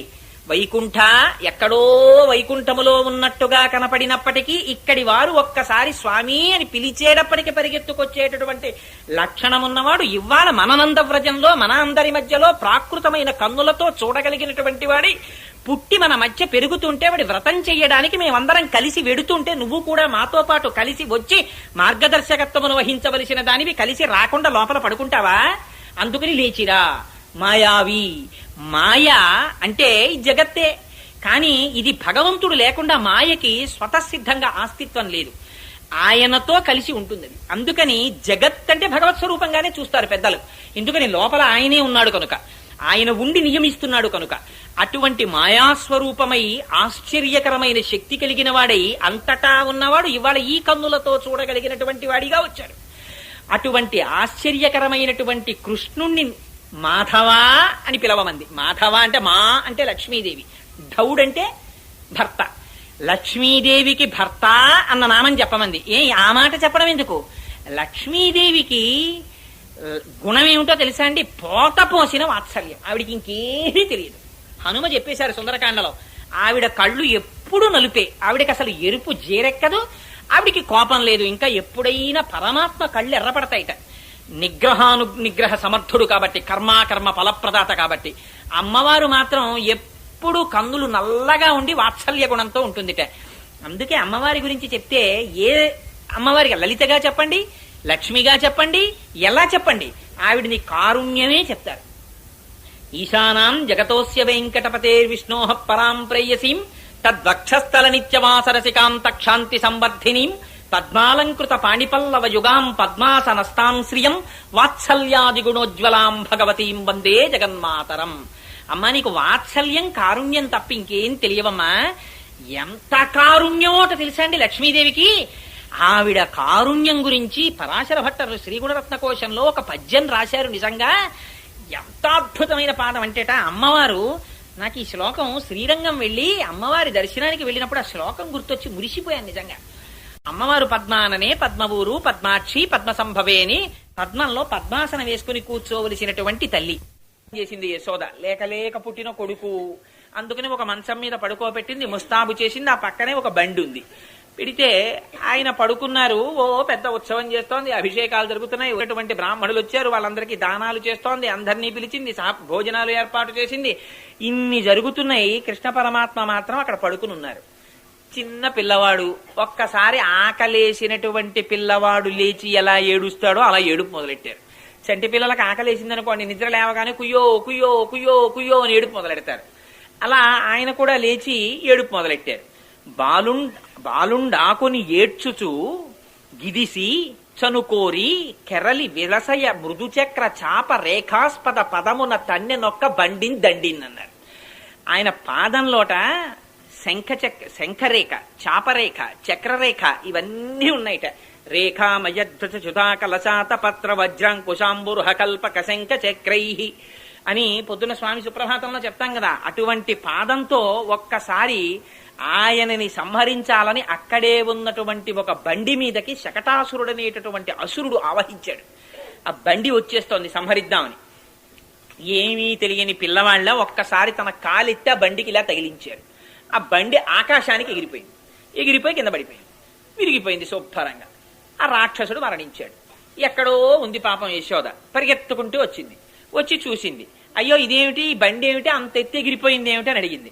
అడిగితే అక్కడ పిల్లలు ఆడుకుంటున్నారు ఆ గదిలో. సాధారణంగా పిల్లలందరూ ఒక చోట ఉంటారు, పెద్దవాళ్ళందరూ పనుల్లో ఉంటారు. అని నీ పిల్లల్ని అడిగింది, ఏమైందిరా, ఎందుకు ఎగిరిపోయిందిరా బండి అంది. అంటే వాళ్ళన్నారు, బాలుండాకుని ఏడ్చుచు కాలెత్తిన తాకి ఎగసెను కాని ఏ మూలమున బండి ఎగరేదని తద్బాలునికడ నాడుచుండి పలికిరి శిశువులు. ఆ పిల్లలన్నారు, నీకు తెలీదా, ఆ పిల్లాడి నిద్ర లేచాడు, ఆకలేస్తోందని కాళ్ళు చేతులు ఎత్తి ఓహో ఏడుస్తున్నాడు, బండి వచ్చింది, వీడి కాలు తగిలింది, బండి ఆకాశానికి ఎగిరిపోయింది, కింద పడిపోయింది, విరిగిపోయింది అన్నారు. శిశువులు వాళ్ళు జ్ఞానులు, వాళ్ళు ఉన్నదున్నట్టుగా మాట్లాడతారు. జ్ఞానికి భయం ఉండదు, రాగద్వేషాలు ఉండవు. అందుకని ఆయన ఉన్నదున్నట్టుగా మాట్లాడారు. మాట్లాడితే ఈవిడంది, బాలుండెక్కడ బండి ఎక్కడ, అభోభాగంబుపై ఏర్పడం కాలుంతన్నుట ఎక్కడ, ఆటపడుచుల్ కల్లాడిరి జడ్డుంబల్కే లోకంబుననైన చెప్పబడునే ఏ చందమో కాకయం చాలాపించుచు వేలువేతలు ప్రభూతాశ్చర్యలైరంతటం. ఏమిటో ఈ పిల్లలకి తెలియదు, ఇలాగే మాట్లాడతారు. ఏమిటి చిన్న కృష్ణుడు ఏమిటి, కాలెత్తడం ఏమిటి, బండి తగలడం ఏమిటి, ఆకాశానికి పోవడం కింద పడడం ఏమిటి, సొంత విరిగిపోవడం ఏమిటి, వీళ్ళకి తెలియదు, పాపం ఏదో మాట్లాడుతున్నారులే అంది. కానీ యథార్థం అదే అసలు.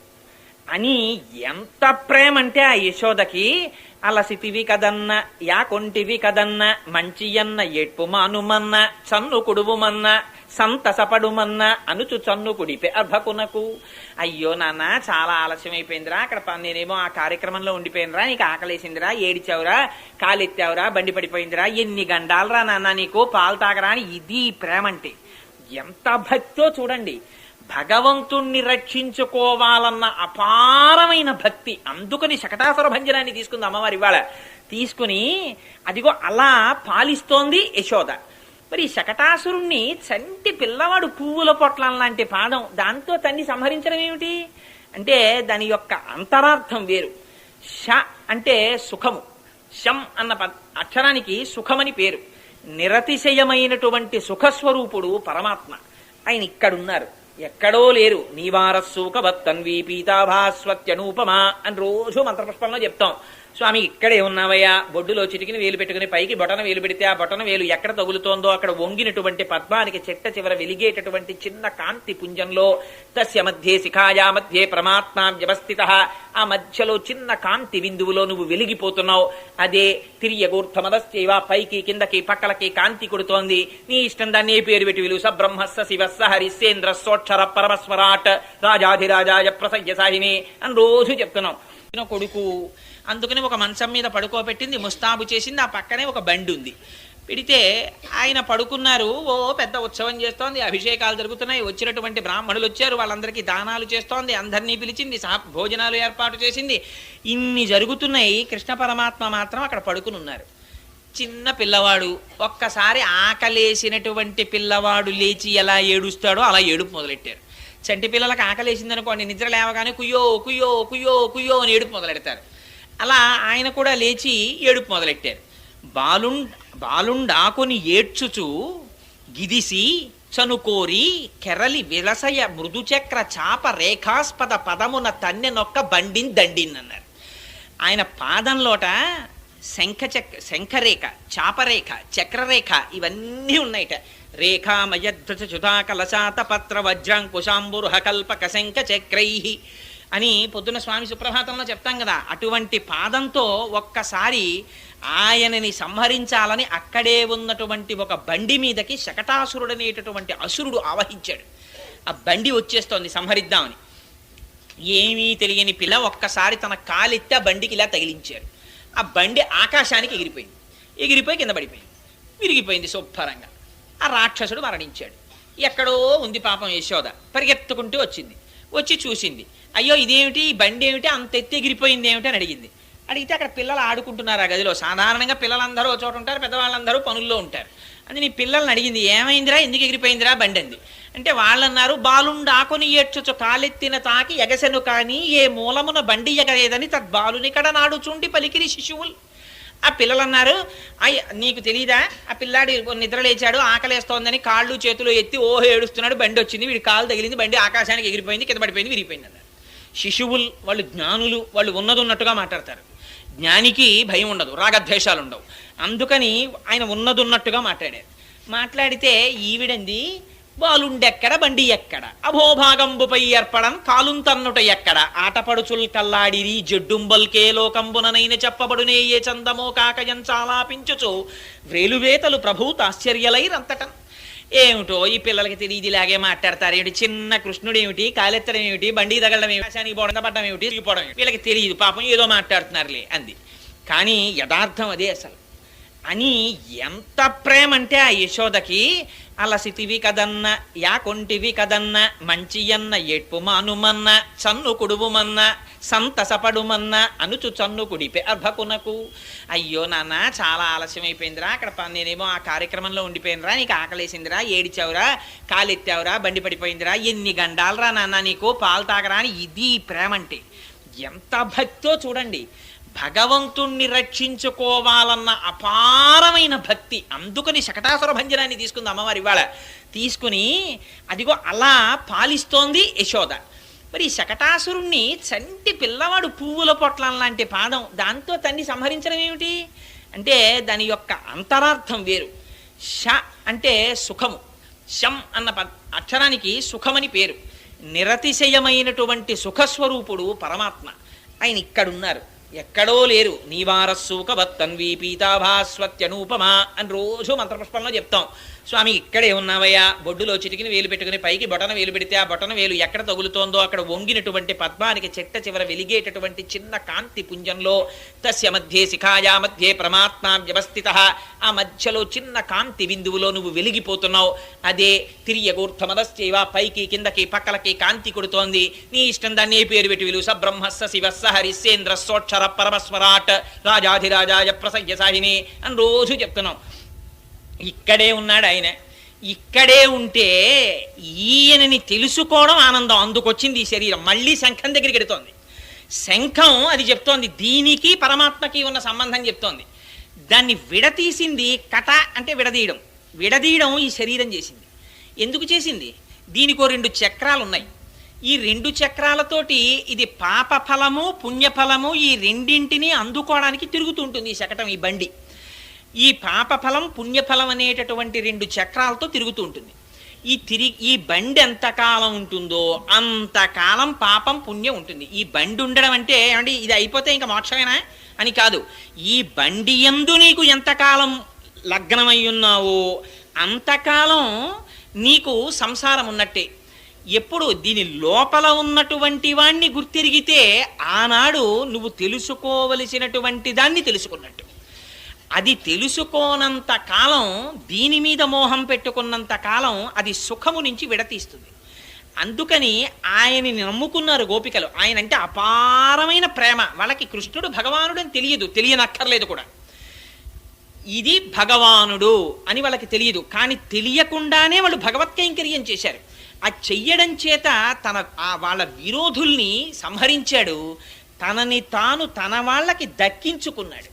అలా మీరు కూడా ఇంత కాలమైపోయిందని బెంగ పెట్టుకోకుండా మిమ్మల్ని భగవంతుణ్ణి వేరు చేసినటువంటి ఈ శకటాన్ని భగవంతుడి చుట్టూ తిప్పడం అలవాటు చేస్తే ఆయనే ఒకనాడు ఆయన అనుగ్రహంతో ఆయన పాదాన్ని పైకెత్తుతాడు. ఆ పాదము తగిలిందా ఇంకా సుఖము దుఃఖము పాపము పుణ్యము ఫలితము అని తిరగవలసినటువంటి శకటము లేక ఆయనలో కలిసిపోయేటటువంటి మోక్ష స్థితిని పొందగలరు అని భక్తికి ఎంత పెద్దపీట వెయ్యాలో, ఎందుకు ఈ భూమండలానికి వచ్చామో, మనుష్య శరీరానికి ఉన్నటువంటి గొప్పతనం ఏమిటో, దీనితో మనం చెయ్యవలసినటువంటి పని ఏమిటో ఆనాడు ఆ సరోయోగి మొట్టమొదట వచ్చి భగవంతుని యొక్క శంఖము యొక్క అంశలో ఏది మాట్లాడారో దాన్ని ఇవాళ పాశుర రూపంలో అమ్మవారు జ్ఞాపకం చేస్తోంది.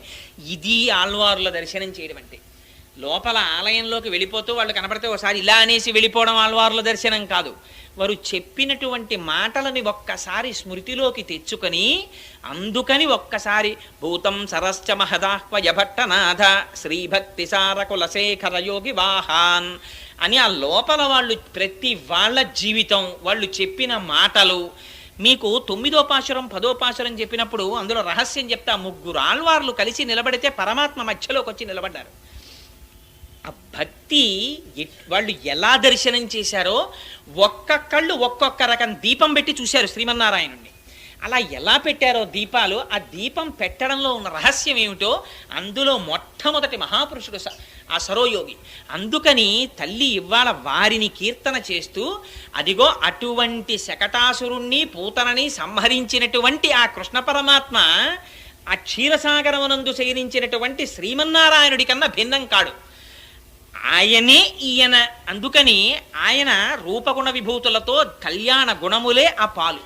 ఆ పాలల్లో వేయించేసి సర్వకాలముల యందు రక్షించాలనేటటువంటి పూనిక కలిగినటువంటి శ్రీమన్నారాయణుడు ఉన్నాడే, ఆయనే కృష్ణుడిగా వచ్చాడు కనుక తన వారిని తాను రక్షించుకున్నాడు, విరోధుల్ని శిక్షించాడు అని మనకి అభయం ఇచ్చి ఆ కృష్ణుడికి నమస్కారం చేయి. అటువంటి కృష్ణుణ్ణి అనుభవించినటువంటి యోగులు ఉన్నారు, మునులు ఉన్నారు. వారు నిద్ర లేచినప్పుట హరిహరి హరిహరి అంటూ నిద్ర లేస్తున్నారట. ఆ మాటలు మా చెవిన పడి మేము నిద్ర లేచాం అంది.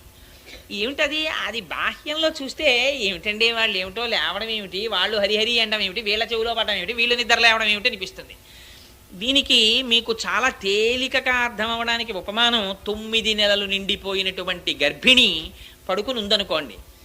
ఏదో ఆయన వస్తారని అనుకోలేదు ఆవిడ, ఏదో డెలివరీ అయ్యాక వస్తానులే, ఇప్పుడు కుదరదు, ఆఫీసులో చాలా చాలా ముఖ్యమైన పనిలో ఉన్నానన్నాడు. పొద్దున్నే ఎందుకమ్మా లేవడం, నీళ్ళు వేసుకుని బాగా అడ్వాన్స్ స్టేజ్ ఆఫ్ ప్రెగ్నెన్సీలో ఉన్నావు కదా, పడుకొని పుట్టింటికి వచ్చింది కాబట్టి తల్లిదండ్రులు ప్రేమతో ఆవిడ పడుకోమన్నారు, పడుకుంది. కానీ పొద్దున్న 6 గంటలకి భర్త యొక్క కంఠం వినపడింది, కాలింగ్ బెల్ కొట్టి. వినపడగానే పెళ్ళవక ముందు తాను ఎంత బలంతో ఉండేదో అలా మంచం మించి ఒక్క దూకి పరిగెడుతుందా? పరిగెత్తదు.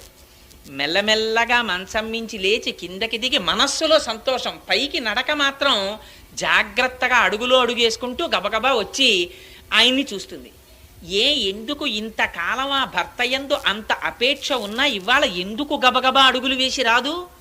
లోపల తనకి ఏ పరిచయం లేకపోయినా గర్భస్థమైనటువంటి శిశువు పట్ల ఉన్నటువంటి రక్షణ పట్ల ఉన్నటువంటి కర్తవ్య దీక్ష.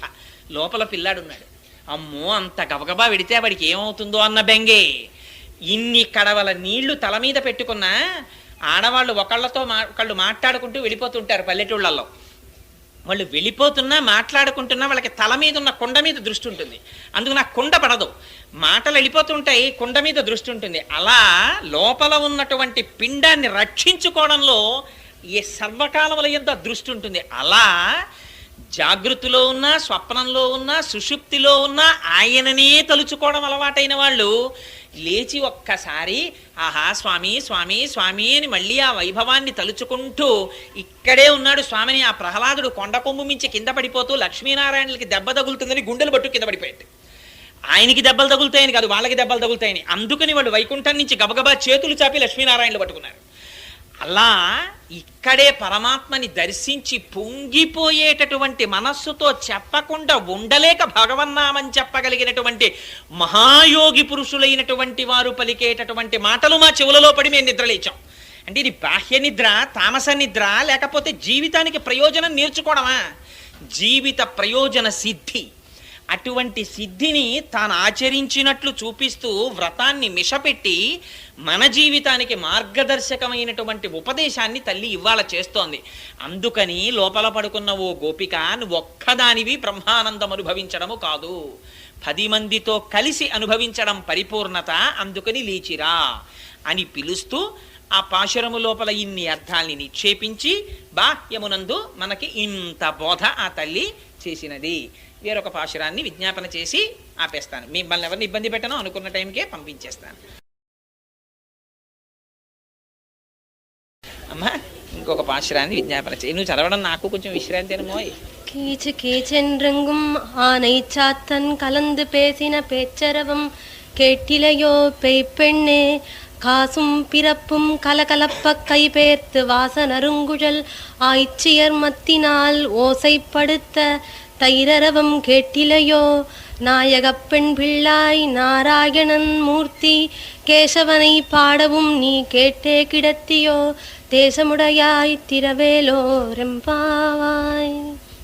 ఈ పాశురంలో వారంటుంది, ఇదిగో తెల్లవారిపోయింది, భారద్వాజ పక్షులు ఒకళ్ళతో ఒకళ్ళు మాట్లాడుకుంటూ తమ తమ పనుల మీద వెళ్ళిపోతున్నారు. ఆ వెళ్ళిపోతున్నటువంటి వాళ్ళు చేస్తున్నటువంటి సవ్వడి నీ చెవులలో పడలేదా? లేచి బయటికి రా, మాతో పాటుగా ఈ వ్రతంలో కలిసి పాలు పంచుకో.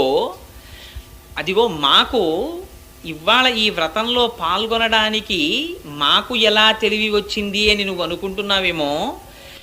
ఆ తెల్లవారడానికి సూచనగా వేసుకున్నటువంటి కొప్పు ముడులలో పువ్వులను తురుముకుని ఆ దదిమధనము చేసేటటువంటి గోపకాంతల యొక్క కేశపాశముల యొక్క ముడులు విడిపోయినప్పుడు వారి కేశములలోని సుగంధము, ఆ పువ్వులలోని సుగంధము పైకి వ్యాపిస్తుండగా వారు ఆ చల్ల చేస్తున్నప్పుడు వారి చేతి గాజుల యొక్క ధ్వని, వారి కంఠములో వారు అలంకరించుకున్నటువంటి ఆభరణముల యొక్క ధ్వని, వారు పాడుతున్నటువంటి పాట, ఈ మూడు కలిసి ఆకాశము వరకు వ్యాపించగా ఆ ధ్వని మా చెవులలో పడింది.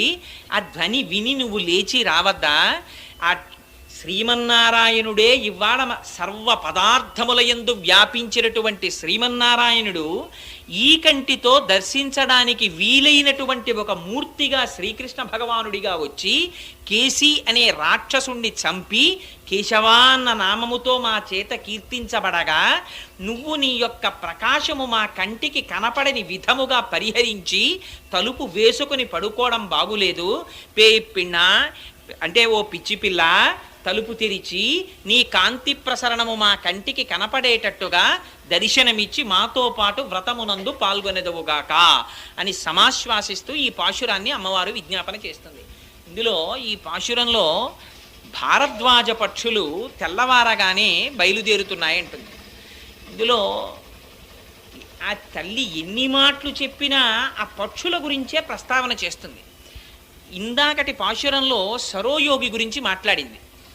ఈ పాశురాన్ని తరువాత పాశురాన్ని రేపటి రోజు పాశురం చెప్పే ముందు ఆ వరసగా వచ్చేటటువంటి ముగ్గురు ఆళ్వార్ల గురించి చెప్పేస్తాను. ఎందుకంటే ఇప్పుడు దాన్ని తీసుకుంటే సమయం పట్టేస్తుంది కనుక ఇప్పుడు కూడా పక్షులతోనే మొదలు పెడుతోంది. అంటే ఇప్పుడు కూడా ఆళ్వార్ల గురించే మాట్లాడుతోంది. ఇప్పుడు కూడా మహాపురుషులతోనే ప్రారంభం చేస్తోంది. పూర్వం భారద్వాజ మహర్షి అని ఒక మహర్షి వేదాలన్నింటినీ చదువుకోవాలనేటటువంటి కుతూహలంతో 300 సంవత్సరముల జీవితాన్ని తీసుకున్నారు బ్రహ్మగారి దగ్గర. 300 సంవత్సరములు జీవించి వేదాధ్యయనం చేస్తే ఇప్పటికి నువ్వెంత తీర్చుకున్నావో తెలుసా అని బ్రహ్మగారు ఆ వేదాన్ని తీసి పోసి చూపిస్తే మొత్తము వేదరాశిలో 3 గుప్పిళ్ళు నేర్చుకున్నారు ఆయన అప్పటికి. ఇంకా మొత్తం వేదరాశిని తెలుసుకోవడం ఎంత కష్టం. అటువంటిది ఈ భారద్వాజ పక్షులు రాత్రి పడుకున్నవి పొద్దున్న లేచి తమలో తాము మాట్లాడుకుంటూ వెళ్ళిపోతూ ఉండడం అంటే బాలకాండలో చూపిస్తారు దీన్ని. సీతా కళ్యాణ ఘట్టం సమయంలో వచ్చినటువంటి జాబాలి, కాశ్యపుడు, వశిష్ఠుడు మొదలైనటువంటి మహర్షులందరూ వచ్చారు. ఈ మహర్షులందరూ రాత్రి వేళ ఒక గుడారంలో ఉన్నారు. ఆ జనక మహారాజు గారి ఇంటికి వెళ్ళినప్పుడు వీళ్ళందరూ రాత్రి కూర్చుని ఏం చేస్తారండి మహర్షులు? వీళ్ళు మాట్లాడుకుంటుంటే తెల్లవారిపోయింది అన్నారు. రాత్రి కూర్చుని మహర్షులు మాట్లాడుకున్నారు అనుకోండి, ఏమిటి మాట్లాడుకుంటారు? ఒక్కసారి ఊహ చెయ్యండి. ఇప్పుడు నాలాంటి వాడు ఉన్నాడు అనుకోండి, నేను శివరాత్రి చేస్తే ఇంకో రకంగా ఉంటుంది, ఏ టీవీ చూసుకుంటూనో గడుపుతాను. కానీ మహర్షులు ఏమిటి మాట్లాడుకుంటారు? మహర్షులు ఎప్పుడు మాట్లాడుకున్నా వారి అనుభవాల్ని మాట్లాడతారు. అందుకే పురుష సూక్తం వేదాహమేతం పురుషం మహాంతం ఆదిత్య వర్ణం తమసస్తు పారే సర్వాణి రూపాణి విచిత్య ధీర నామాని కృత్వాభివదన్యదాస్తే అంది. మొట్టమొదటి మంత్రంలో సహస్రశీర్షా పురుష సహస్రాక్ష సహస్రపాత్స భూమిం విశ్వతో వృత్వా అత్యతిష్టదశాంగుళం అని ఈ బ్రహ్మాండములను దాటిపోయినటువంటి భగవానుడు ఈ కంటికి కనపడగలిగినంతటి సౌలభ్యంతో ఇక్కడకొచ్చి నిలబడ్డాడు. దీన్ని మహర్షులు దర్శనం చేసి మనకు అందించారు మొట్టమొదట. కాబట్టి వాళ్ళు ఏం మాట్లాడుకుంటారు? వాళ్ళు యోగ సమాధిలో వాళ్ళు అనుభవించినటువంటి బ్రహ్మానందమునకు సంబంధించినటువంటి విశేషాలని ఒకళ్ళతో ఒకళ్ళు పంచుకుంటుంటారు. నిజంగా అసలు అలా మాట్లాడుకుంటుంటే యథార్థానికి మనలాంటి వాళ్ళం వెళ్ళి పిలిచారనుకోండి, మనం వెళ్ళి అక్కడ కూర్చున్నాం అనుకోండి, అసలు నిజంగా చెప్పాలంటే మనకేమీ అర్థం కాదు. ఎందుకనంటే ఓసారి శంకరాచార్యుల వారు వ్యాసుల వారు మాట్లాడుకున్నారు. అలాగే మాట్లాడుకుంటే పద్మపాదాచార్యుల వారంతటి వారికి అర్థం కాలేదు వాళ్ళిద్దరు ఏం మాట్లాడుకున్నారు.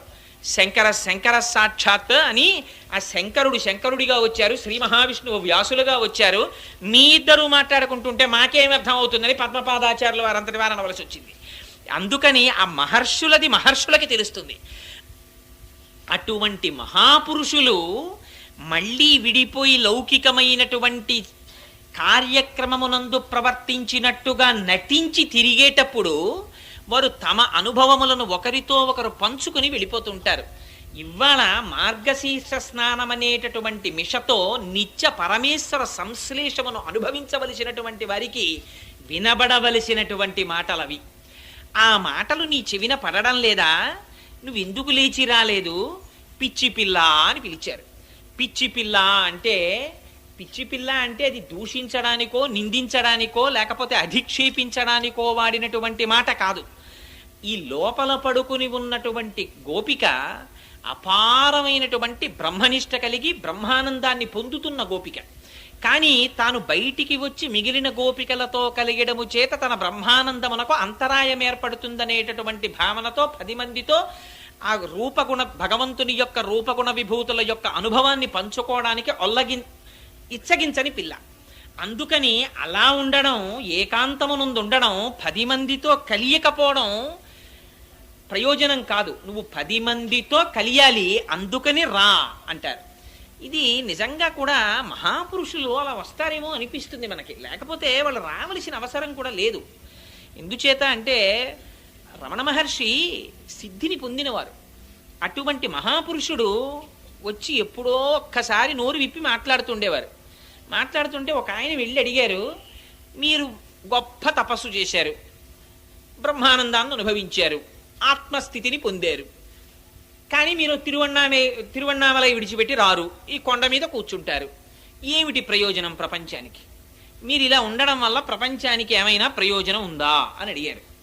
అడిగితే రమణులు అన్నారు, గురువు శరీరముతో ఉండడమే ప్రయోజనము అన్నారు. నిజంగా ఈ శరీరం అనేటటువంటి భావనలోకి మళ్ళీ ఒకసారి వచ్చి మౌనమైనటువంటి ఆత్మస్వరూపానికి భంగకరమైనటువంటి వాక్కుతో మాట్లాడడమే వాళ్ళు మనకి చేసేటటువంటి మహోపకారం. వాళ్ళు అలా నోరి విప్పి చెప్పకపోతే మీకు అసలు భగవంతుని యొక్క తత్వం ఎలా అర్థం అవుతుంది? అందుకే ఋషులకి కూడా రుణపడిపోయి ఉంటాం మనం. జన్మతః ఋషులకి రుణం ఉంది. ఆ ఋషి రుణాన్ని తీర్చుకోమంటారు శాస్త్రంలో. అందుకని ఇవాళ అలా లోపల పడుకుండి ఉండడము ప్రయోజనమునకు పూర్ణత్వం కాదు. అందుకని నువ్వు లేచి బయటికి రా. అలా వస్తే తప్ప మనకి గురి తెలియదు. మనకి గురి తెలియాలంటే అనుభవించిన వాళ్ళు గురి చెప్పాలి. ఎందుకని వాడికి ఎలా పట్టుకోవాలో తెలియదు. ధనస్సు బాణం, ఆ మొట్టమొదట తాటిలోకి ఆ వింటినారిలోకి బాణాన్ని పెట్టి ఎక్కువ పెట్టి లాగి ఓహో బాణాలు వేసేస్తున్నాడు. అది పక్షికి తప్ప అన్నింటికి తగులుతున్నాయి బాణాలు. అప్పుడు అంతకు ముందు గురి కలిగినటువంటి విలుకాడు వచ్చాడు. అలా కాదురా అబ్బాయి బాణం పట్టుకోవడం. నేను స్కూటర్ నేర్చుకోవడానికి విశాఖపట్నంలో ఉన్నప్పుడు ఒక ఆయన్ని స్కూటర్ నేర్పండి అని అడిగాను. అడిగితే ఆయన అన్నాడు, స్కూటర్ నేర్పుతాను కోటేశ్వరారా, ఆదివారం నాడు మా ఇంటికి రండి అన్నాడు. వెళ్తే ఆయన అన్నాడు, నేను స్కూటర్ నేర్పడం అంటే ఇంక నేను ఇవాళ ఎక్కేసి స్కూటర్ కిక్కు కొట్టేసి దాని మీద వెళ్ళిపోవడమే అనుకుంటూ వెళ్ళాను. ఆయన అన్నాడు, కోటేశ్వరారు నేను ఈ అరుగు మీద కూర్చుంటాను, మీరు స్కూటర్ స్టాండ్ తీయండి అన్నాడు. ఏమిట్రా స్కూటర్ స్టాండ్ తీయమంటాడు ఏమిట్రా, ఇంత పొడుగు మనిషి స్కూటర్ స్టాండ్ తీయడమే రాదా, ఇంత అన్యాయమా, కిక్కు కొట్టడం నేర్పాలి కానీ అనుకున్నాను. స్టాండ్ తీయడం నా వశం కాలేదు అసలు. అది కదిలిపోతోంది. సరే ఎలాగో అలా స్టాండ్ తీస్తే అసలు దాన్ని ఎలాగ బ్యాలెన్స్ చేస్తే నిలబడుతుందో నాకు ముందు తెలియలేదు. అలా ఆయన స్టాండ్ వేసేసేవాడు, నన్ను స్టాండ్ తీయమనేవాడు. అలా ఒక 10 మాటలు చేశాక ఓహో ఇది ఒడుపు స్టాండ్ తీయడానికి. అసలు స్టాండ్ తీయడం వస్తే కదా స్కూటర్ ఎక్కడం. అందుకని ఆ స్టాండ్ తీయడం ఎలాగో నేర్పాడు ముందు. అలా ఇన్ని బాణాలు వృధా అయిపోతుంటే విలుకాడు వస్తాడు. అలా కాదో అబ్బాయి, ఇలా పట్టుకో ధనస్సు, ఇదిగో బాణాన్ని ఇలా లాగు, లక్ష్యాన్ని ఇలా చూడు, ఇంకేం కనపడకూడదు, లక్ష్యం ఒక్కటే కనపడాలి. ఇప్పుడు విడిచిపెట్టు బాణాన్ని, తగిలిందా లేదా లక్ష్యానికి. ఇప్పుడు వాడు సంతోషపడిపోతాడు. ఈ గురి నేర్పేవాడు గురువు. ఈ గురి మనకి తెలియదు. తెలియక ఓహో తిరుగుతుంటాను రకరకాల మార్గాల్లో. ఇదే కాకాసురుడు అనేక చోట్ల తిరుగుతుంటాడు. హంస రుజు మార్గంలో వెడుతుంటుంది ఒకే మార్గంలో. ఈ గురిని నేర్పేవాడు గురువు. ఆ గురువు బయటికి రావాలి. బ్రహ్మానందం అనుభవిస్తూ ఆయన ఒక్కడుంటే పూర్ణత మిగిలిన వాళ్ళకి ఎక్కడి నుంచి వస్తుంది? అందుకని నువ్వు ఒక్కదానివి అనుభవించడం కాదు, బయటికి రా, వచ్చి మాతో కూడు, మాతో కలిసిన నాడు వ్రతమునకు సిద్ధి. అందుకని బయటికి రమ్మని పిలుస్తున్నారు. పిలిచి ఆ గోపికతో ఒక మాట చెప్తున్నారు, నువ్వు బయటికి రావడం లేదు, అదిగో నీకు ఆ శబ్దం వినపట్టం లేదా? ఏ శబ్దం అంటేట, ఆ గోపకాంతలు దదిమధనం చేసేటప్పుడు అంటే పెరుగు చిలికేటప్పుడు ఆ రోజుల్లో కృష్ణుడు పుట్టడమే సరి పాడి పెరిగిపోయింది. ఎందుకు పెరిగిపోయింది అంటే పోతన గారు చాలా చమత్కారంగా చెప్పారు భాగవతంలో. కంచుకములు తలకట్లును కాంచన భూషాంబరములు మెరయ్యగా గోపకు లేతించిరి మంచి పదార్థములు కొనుచు మాధవు చూడన్నారు. అప్పటికి పేరు పెట్టలేదే కృష్ణుడికి, అప్పుడే పుట్టాడు ఆయన. పుట్టగానే ముందు ఆడవాళ్ళందరూ పెరిగెత్తారు కృష్ణుడిని చూడడానికి. అంతే కదండి సహజం. పక్కింట్లో పిల్లాడు పుట్టాడంటే నువ్వు వంట చేసుకొని నేను వెళ్ళి చూసొస్తాను మగాయన ఎడితే అసందర్భంగా ఉంటుంది. ఆడవాళ్ళు లోపలికి వెళ్ళాలి ప్రసూతి గృహంలోకి, మగవాళ్ళు లోపల భగవంతుడి పాదాలు పట్టుకుని ప్రార్థన చేసి ఆ వంశాంకురమునకు జన్మనిచ్చినటువంటి తల్లిదండ్రులు దీర్ఘాయుష్మంతులై వాళ్ళ కలలు సాఫల్యమును ఇయ్యగలిగినటువంటి కొడుకుగా వర్ధిల్లుగా కాని బయట నిలబడి ఈయన ప్రార్థన చేస్తాడు. అందుకని ఆడవాళ్ళు ముందెళ్ళారు. తర్వాత వెళ్లే మగవాళ్ళందరూ ఎలా వెళ్ళారో తెలుసా అండి కృష్ణుడిని చూడడానికి? ఆడవాళ్ళు వెళ్ళేటప్పుడు సంబరం చాలా చిత్రంగా చెప్పారు పోతన గారు. ఏమి నోము ఫలము ఇంత ప్రొద్దక వార్త వింటిమ బలలార వీనులలరా మన యశోద చిన్ని మగవానిక నెనట చూచి వత్తమమ్మ సుదతులారా చక్కనివాడు చిక్కినాడు నలనివాడు అలరివాడు చల్లనివాడు దక్కినాడు ఏ పూర్వ పుణ్యమో ఏ నోము ఫలమో అని. అబ్బో చూసొచ్చిన వాళ్ళు చెప్పుకోరండి, పిల్లాడు అచ్చు వాళ్ళ నాన్నగారి పోలికండి, తెల్లగా ఉన్నాడు. గోవిందబాబు గారు అమ్మాయి వచ్చి ఇక్కడ కూర్చుంది అనుకోండి గడప మీద, గోవిందబాబు గారి లాగే తెల్లగా ఎలా ఉందో చూడండి ఆ పాప అని చెప్పి చెప్పుకో. అలా ఆ నల్లగా ఉన్నాడు, చల్లగా ఉన్నాడు, చక్కగా ఉన్నాడు ఆ పిల్లాడని చెప్పి చెప్పుకున్నట్టుగా వీళ్ళందరూ చెప్పుకుంటున్నారు. కానీ గోపాల బాలురు వచ్చేటప్పుడు అలా రాలేదుట. కంచుకములు తలకట్లును కాంచన భూషాంబరములు మెరయ్యగా గోపకు లేతించిరి మంచి పదార్థములు కొనుచు మాధవు చూడన్. మాధవుణ్ణి చూడ్డానికి అన్నారు పోతన గారు. మాధవుడు ఏమిటి, ఆయనకి ఎవరు పెట్టారు పేరు? మాధవుడని పెట్టారు. ఆ పేరు ఎవరు పెట్టలేదే, అప్పుడే పుట్టాడు. మాధవుడు ఏమిటి? మాం అంటే లక్ష్మీదేవి. ఆ మాకి ధవుడు, ఆయన లక్ష్మీపతి. లక్ష్మీపతి పుడితే లక్ష్మి లేకుండా ఉంటుందా అక్కడ? అందుకని నిత్యానపాయని, ఆయన ఎక్కడికెడితే ఆవిడ వెనకాల వచ్చేస్తుంది.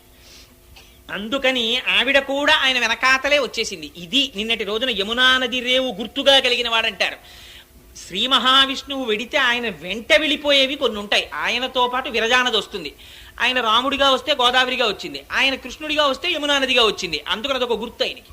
అందుకని యమునా నదీ సైకతములను గురుతుగా కలిగిన వాడు అన్నారు నిన్నటి పాశురంలో. ఇవాల్టి పాశురంలో అమ్మవారు ఆయన్ని చూడండి ఎంత చిత్రమైన మాట అన్నారంటే, మంచి పదార్థములు కొనుచు మాధవు చూడన్. లక్ష్మీపతిని చూడడానికి ఎడుతున్నారు కాబట్టి మంచి పదార్థములు కొనుచు. ఆ ఐశ్వర్య కటాక్షం కూడా చేతుల్లో కనపడింది యజమానుల దగ్గర. ఇచ్చేటప్పుడు యజమాని దానం చెయ్యాలి, భార్య శుశ్రూష చెయ్యాలి. ఆ శుశ్రూష చేసేటప్పుడు ఇంటి యజమానురాలు కూతుర్ని దగ్గర పెట్టుకోవాలి, దానం చేసేటప్పుడు తండ్రి కొడుకుని దగ్గర పెట్టుకోవాలి. ఎందుకనంటే అసలు వంశమునకు కీర్తి ప్రతిష్ట అక్కడ ఉంటాయి. ఇంటికి ఎవరైనా మహాపురుషులు వచ్చారనేటప్పటికీ ఆ ఇంటి కోడలు గబగబా వచ్చి ఒక గ్లాసుడు పాలు తీసుకొచ్చి ఇచ్చి వారి పాదములకు నమస్కారం చేస్తే మహోత్తమమైనటువంటి సంస్కారము కలిగిన ఇల్లని వారు లోపల సంతోషిస్తారు.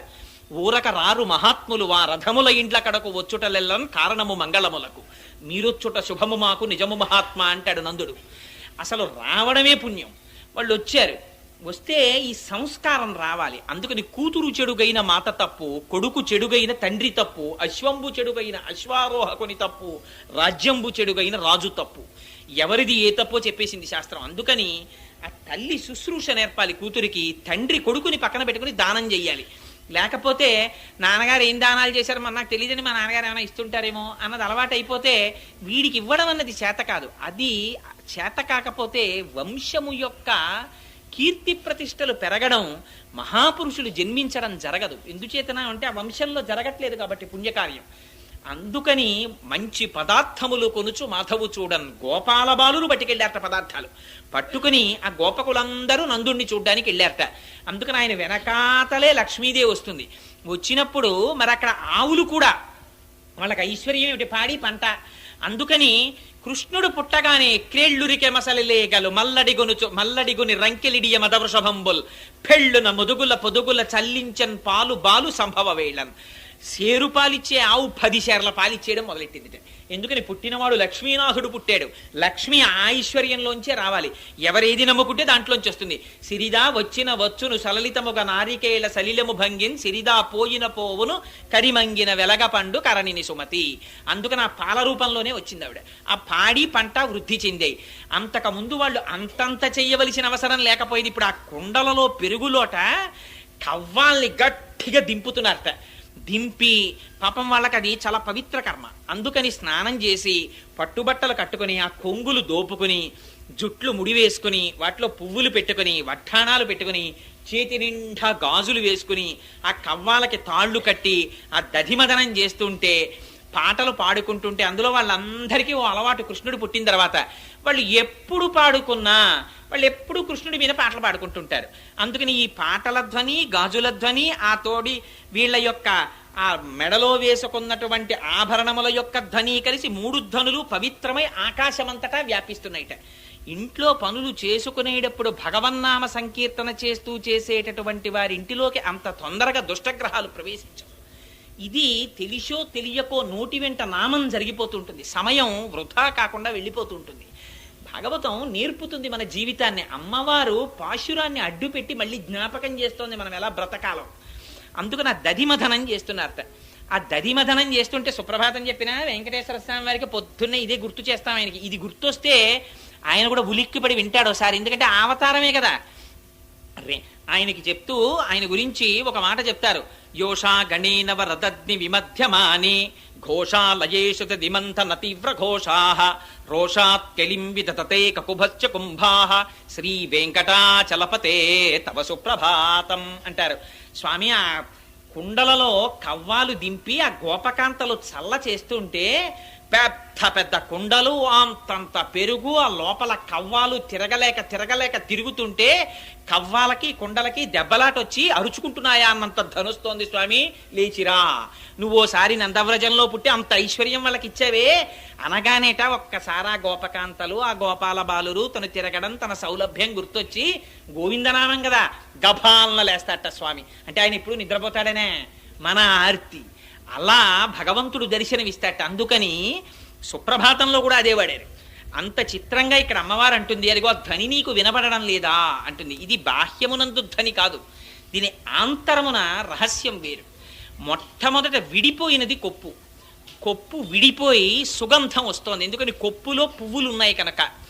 జుత్తు మోహానికి గుర్తు, అపారమైనటువంటి శారీరక తాదాత్మ్యతకి, సౌందర్య ఆకర్షణకి తలనీలాలు గుర్తు. వాడు చొక్కాకి గుండీలన్నా పెట్టుకోడు కానీ తలకాయ మాత్రం దువ్వుకుంటాడు. ఈ శరీరం ముడతలు పడిపోయినా బాధ లేదు కానీ దీనికి రంగు మాత్రం వేసేసుకుంటాడు. చొక్కా ఉతుక్కోవడం అన్నా మర్చిపోతాడు కానీ ఇది వెలిసిపోతే మాత్రం ఎంత బెంగ పెట్టుకుంటాడో. అంటే నేను ఎవరిని ఉద్దేశించి అనలేదు చూసుకోండి. అందుకని ఈ జుత్తు తెల్లబడుతుంటుంది. భగవానుడు జ్ఞాపకం చెయ్యాలంటే పాపం ఆయన కూడా కొన్ని సిగ్నల్స్ పెట్టుకున్నాడు. వీడికి అన్నింటికన్నా మమకారం ఈ జుత్తు మీద కదురా, ఫోన్లే పాపం దీన్ని తెలుపు చేసేద్దాం, తెలుపులోంచి కదా అన్నీ వచ్చాయి, తెలుపులోకి అన్నీ వెళ్ళిపోవాలి కదా మళ్ళీని. అబ్బాయి ఎందులోంచి వచ్చావో అందులోకి మళ్ళీ వెళ్ళిపోయే టైం వచ్చేస్తోందిరా, ఎందుకు వచ్చావో మర్చిపోయావురా అని గుర్తు చేసుకుంటాడేమో దువ్వుకునేటప్పుడు అని ఆయన తెలుపు చేస్తే వీడు అమాయకుడా వీడు తలుపు చేసుకుంటాడు. అందుచేత చిత్రం ఏమిటంటే అక్కడ ఆ జుత్తు వ్యామోహానికి గుర్తు. లేకపోతే తిరుమల పెడితే తలనీలాలకి ఎందుకండి?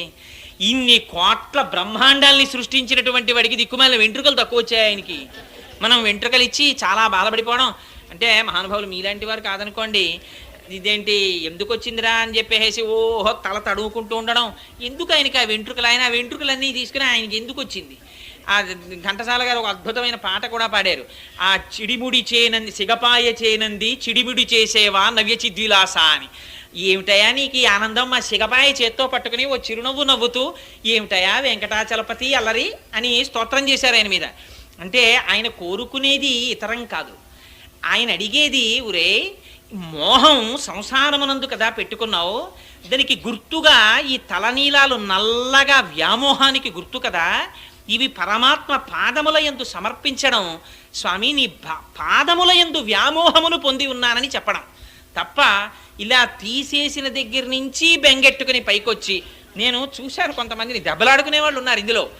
ఇదేంటి ఆయనకి ఒంట్లో బాగులేనప్పుడో ఆవిడికి ఒంట్లో బాగులేనప్పుడో స్వతంత్రంగా మొక్కేస్తుంటారు, మా ఆయన్ని తీసుకొచ్చి తలనీలా లిప్పించేస్తారు. ఆ తర్వాత సరే ఏదో తప్పక ఆయన వెళ్ళి ఇచ్చేసి తీరిందని మొక్కు అంటుంటాడు. తీరిందని మొక్కు అంటే ఆయన బాధ పాపం ఆయనది. అందుకని పరమాత్మకి కావలసింది అది కాదు. దిక్కుమాల వెంట్రుకలు ఎందుకు ఆయనకి? ఆయన ఏం చేసుకుంటాడు? ఇన్ని సృష్టించిన వాడు వెంట్రుకలు ఆయన సృష్టించుకోలేడేంటి? కానీ ఆయనకి కావలసింది ఒరే ఒక్కసారి నీవాడనని అనరా. సకృదేవ ప్రపన్నాయ తవాస్మీతి చయాచతే అభయం సర్వభూతేభ్యో తదామ్యే తత్వ్రతం మమ.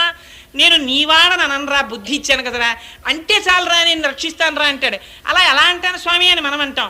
పోన్లేరా అలా అనకపోతే ఇలా తలంచి ఒక్కసారి తలనీలాలు తీసి స్వామి నీ యందు నాకు వ్యామోహమును గభాలను వచ్చి పట్టుకుంటాను రా, కాకలించుకుంటాను రా అంటాడు ఆయన. స్వామి నువ్వు కౌగిలించుకుంటానంటే మాత్రం ఇవి కొంచెం కష్టం స్వామి అని ఇవి ఇవ్వడానికి మనం ఎంతో బాధపడిపోతాం. మనం చిత్రం ఏమిటో తెలుసా అండి? ఆఖరికి పృథివిలోకి, రక్తం జలంలోకి, ఎముకలు భూమిలోకి అన్నీ వెళ్ళిపోతాయి, ఆకాశంలోకి, అగ్నిలోకి ఇన్ని వెళ్ళిపోతాయి. కానీ వెంట్రుకలు చెట్ల మొదళ్ళకెళ్ళి అంటుకుని ఉండిపోతాయి. ఈ మాత్రం దానికి ఎంత గొప్ప అవకాశాన్ని వదిలేసుకుంటున్నాడో చూడండి. అందుకని ఈ వ్యామోహాన్ని దీని మీద పెట్టుకోకురా, ఈ వ్యామోహాన్ని సంసారం మీద పెట్టకరా. ఇది ఎంతసేపు ఉంటుంది? ఆయన ఉన్నంతసేపు ఇది ఉంటుంది, ఇది ఉన్నంతసేపు సంసారం ఉంటుంది. ఆయన వెళ్ళిపోతే ఇది లేదు, ఇది లేకపోతే సంసారం లేదు. అక్కడతో డిస్కనెక్ట్ అయిపోయిందంతే. ఇంతకుముందు ఎంత ఒంటరిగా వచ్చాడో మళ్ళీ అంత ఒంటరిగా వెళ్ళిపోతాడంతే బయటికి. అందుకని ఒక్కసారి లోపలున్నవాడి పాదాలు పట్టుకుంటాననే అనరా అని మళ్ళీ అమ్మవారు కూడా పాపం అంతే ఆర్తి ఆ గోదాదేవి కూడా. అందుకని దాంతో ప్రారంభించింది. ఈ జ్ఞానము కలగడం పువ్వుతో సంకేతం. ఈ పువ్వుని, ఈ జ్ఞానాన్ని, ఈ వ్యామోహాన్ని పరమాత్మ పాదముల యందు పెట్టుకో. ఇది కొప్పు విడిపోవడం, ఆ పువ్వులు వాసన దిగ్దిగంతముల యందు వ్యాపించి దధిమధనము చెయ్యడం. అంటే మీకు ఎన్నో మార్లు చెప్పి ఉన్నాను, భగవంతుని యొక్క రూపగుణ విభూతులను సంతతము లోపల బుద్ధి అనేటటువంటి కర్వంతో, భక్తి అనేటటువంటి త్రాటితో మథనము చెయ్యడమే దానిలోంచి ఆవిర్భవించేటటువంటి శుద్ధమైనటువంటి భక్తి. భగవంతుణ్ణి విడిచిపెట్టి ఉండలేని శుద్ధ సత్త స్వరూప జ్ఞానమే వెన్న అని. అందుకని అదే కవ్వం పెట్టి చిలికి ఇక్కడ వెన్నని పొందడం. అలా పొందడంలోట హస్తాభరణముల యొక్క ధ్వని వినపడుతోందిట. ఇది మళ్ళీ తిరుప్పావై చివరి పాశురాల్లోకి వెళ్ళినప్పుడు అడుగుతుంది ఆవిడ, మాకు గాజులు కావాలి అని హస్తాభరణాలను అడుగుతుంది. ఈ అడగడంలో ఒక రహస్యం ఉంది. చేతులకి గాజులు వేస్తారు. ఈ గాజులు మగవాళ్ళకి వేయరు, ఆడవాళ్ళకి వేస్తారు. మళ్ళీ ఇదంతా పక్షపాతం, మగాళ్ళు గాజులు వేసుకోరు, ఆడవాళ్ళని గాజులు వేసుకోమంటారు. దానికోసం కాదు, పెద్దలు ఏదైనా పెడితే దానికి ఒక గొప్ప నియమం పెట్టారు. గాజు ఎందుకు వేస్తారంటే, భార్య భర్త పెళ్లిపీటల మీద కూర్చున్నప్పుడు కూడా వారి పక్కన కూర్చోడానికి వీల్లేదు, మధ్యలో తెరడ్డు పెడతారు. భగవానుణ్ణి పొందడానికి మధ్యలో అజ్ఞానం అనేటటువంటి తెర అడ్డుగా నించుంటుంది. కన్న తండ్రి గురువయి ఎవరిని పొందాలో వారిని పొందమని సూచిస్తాడు. అది అంగీకరిస్తే తెర లేచిపోతుంది. అయితే ఆ చెయ్యి పట్టుకుంటాడు, మొట్టమొదట పాణిగ్రహణం చేస్తాడు. పాణిగ్రహం అంటే అరచేతిని అరచేతితో పూర్తిగా రాసి పట్టుకుంటారు. పట్టుకుంటే దాన్ని పాణిగ్రహణం అంటారు. ఆ పాణిగ్రహణం చేస్తే పరమేశ్వరుని యొక్క చెయ్యి పట్టినట్టు. అందుకని యోమే భర్త సమీ గురువు, భర్త ప్రత్యక్ష దైవం. ఆ భగవంతుని చేత చేపట్టబడినటువంటి చెయ్యి అనడానికి మంగళ సూచనగా చేతికి గాజులు వేస్తారు. ఈ గాజుల యొక్క ధ్వని భగవంతుని చేత చేపట్టబడినటువంటి చెయ్యి అన్నదానికి గుర్తు. అందుకని గాజుల యొక్క చేతి ధ్వని వినపడుతోంది అంటే భగవంతుని యొక్క పాణిగ్రహణం, భగవంతుడి యొక్క చేతిని అందిబుచ్చుకున్నటువంటి ఆ ప్రయోజనాన్ని పొందినటువంటి తాదాత్మ్యతని అనుభవించడం, అది గాజుల ధ్వని. ఈ మంగళసూత్రాల యొక్క ధ్వని అంటే, ఈ మంగళసూత్రాల్లో మళ్ళీ కాసు పిరప్పు కదమ్మా అని రెండుంటాయి. ఈ కాసు పిరప్పు అనేటటువంటి మంగళసూత్రములకు పెట్టబడినటువంటి ఆభరణములు, ఆ పెట్టబడినటువంటి ఆ రెండు ఏమంటామంటే ఆ బిళ్ళల లాంటివి, అవి కలిసి చేసేటటువంటి ధ్వని, ఆ ఆభరణముల సవ్వడి ఒక చిత్రమైంది. ఆ మంగళసూత్రం అన్న మాట ఒక్క ఆర్ష సాంప్రదాయానికే చెల్లింది. ఈ మంగళసూత్రం గురించి ప్రస్తావన లేనటువంటి సంప్రదాయం లేదు. అద్వైతంలో చెప్పిన మంగళసూత్రం గురించి ఒక చోట వ్యాఖ్యానంలో చదివాను నేను. అది ఎందుకు పరమ పవిత్రం, ఆ మంగళసూత్రం కడిగితే అద్వైత భావన ఎలా కలుగుతుందని. దాన్ని ద్వైతంలో వాడతారు, విశిష్టాద్వైతంలో వాడతారు, అద్వైతంలో వాడతారు. ఇవన్నీ సిద్ధాంతాలు ఎలా ఉన్నా యథార్థానికి అన్నీ మన్ని మెట్లు ఎక్కించడానికి వచ్చినవి. అది గుర్తు పెట్టుకోకపోతే మాత్రం నిష్కారణంగా ఇబ్బంది పడతాం. ఇవి అన్నీ మన్ని ఒక్కొక్క మెట్టు ఎక్కించేవిగా తీసుకోవాలి. తీసుకుని మెట్లు ఎక్కాలి తప్ప దేని పట్ల నిరాదరణ మాత్రం పనికిరాదు. అందుచేత ఆ ధ్వని రావడం అంటే, మంగళసూత్రం అంటే దానికి ఇంకొక పేరు పెట్టాల. మంగళం అంటే ఏమిటి? మంగళం అంటే అత్యంత శుభం. ఏమిటి అత్యంత శుభం? ఆయన ఉండడమే శుభం. ఇంకంతకన్నా స్త్రీకి వేరొక శుభం లేదు. ఎన్ని కోట్లు ఉండనివ్వండి, ఇంత ఐశ్వర్యం ఉండనివ్వండి. సీతమ్మ చెప్పేసింది, అరణ్యవాసానికి వెళ్ళేటప్పుడు రాముడు అన్నాడు, నువ్వెందుకు నాతోటి, నేను వెడతానన్నాను కానీ నిన్ను తీసుకెడతానని ప్రమాణం చేయలేదు మా నాన్నగారితోటి, నువ్వెందుకు అరణ్యవాసానికి, నువ్వు రావద్దన్నాడు. ఇక్కడ ఉంటే సుఖంగా ఉంటావు, ఆ అరణ్యవాసానికి వస్తే చాలా కష్టాలు ఉన్నాయి, రావద్దంటే అమ్మవారంది అద్భుతమైన మాట ఒకటి చెప్పింది. నా తంత్రి వాద్యతే వీణ, నా చక్రం వర్తతే రథ, నా పతి సుఖమేదేత యస్యాదపి శతాత్మజ అంది. నా తంత్రి వాద్యతే వీణ, వీణగా గోరు పెట్టి కొడుతుంటే పెనగి పెనగి మోగుతుంది, కానీ వీణతీగ మోగుతోంది అనరు, వీణ మోగుతోంది అంటారు. నా తంత్రి వాద్యతే వీణ, నా చక్రం వర్తతే రథ. రథం రహదారి మీద వెళ్ళిపోయేటప్పుడు రాతి దెబ్బలు తిని చక్రాలు నడుస్తాయి, కానీ చక్రములు నడుస్తున్నాయి అనరు, రథం నడుస్తోందంటారు. పెడుతుంటే రెండు చేతులు జాపి అరిచేతులలో కాళ్ళు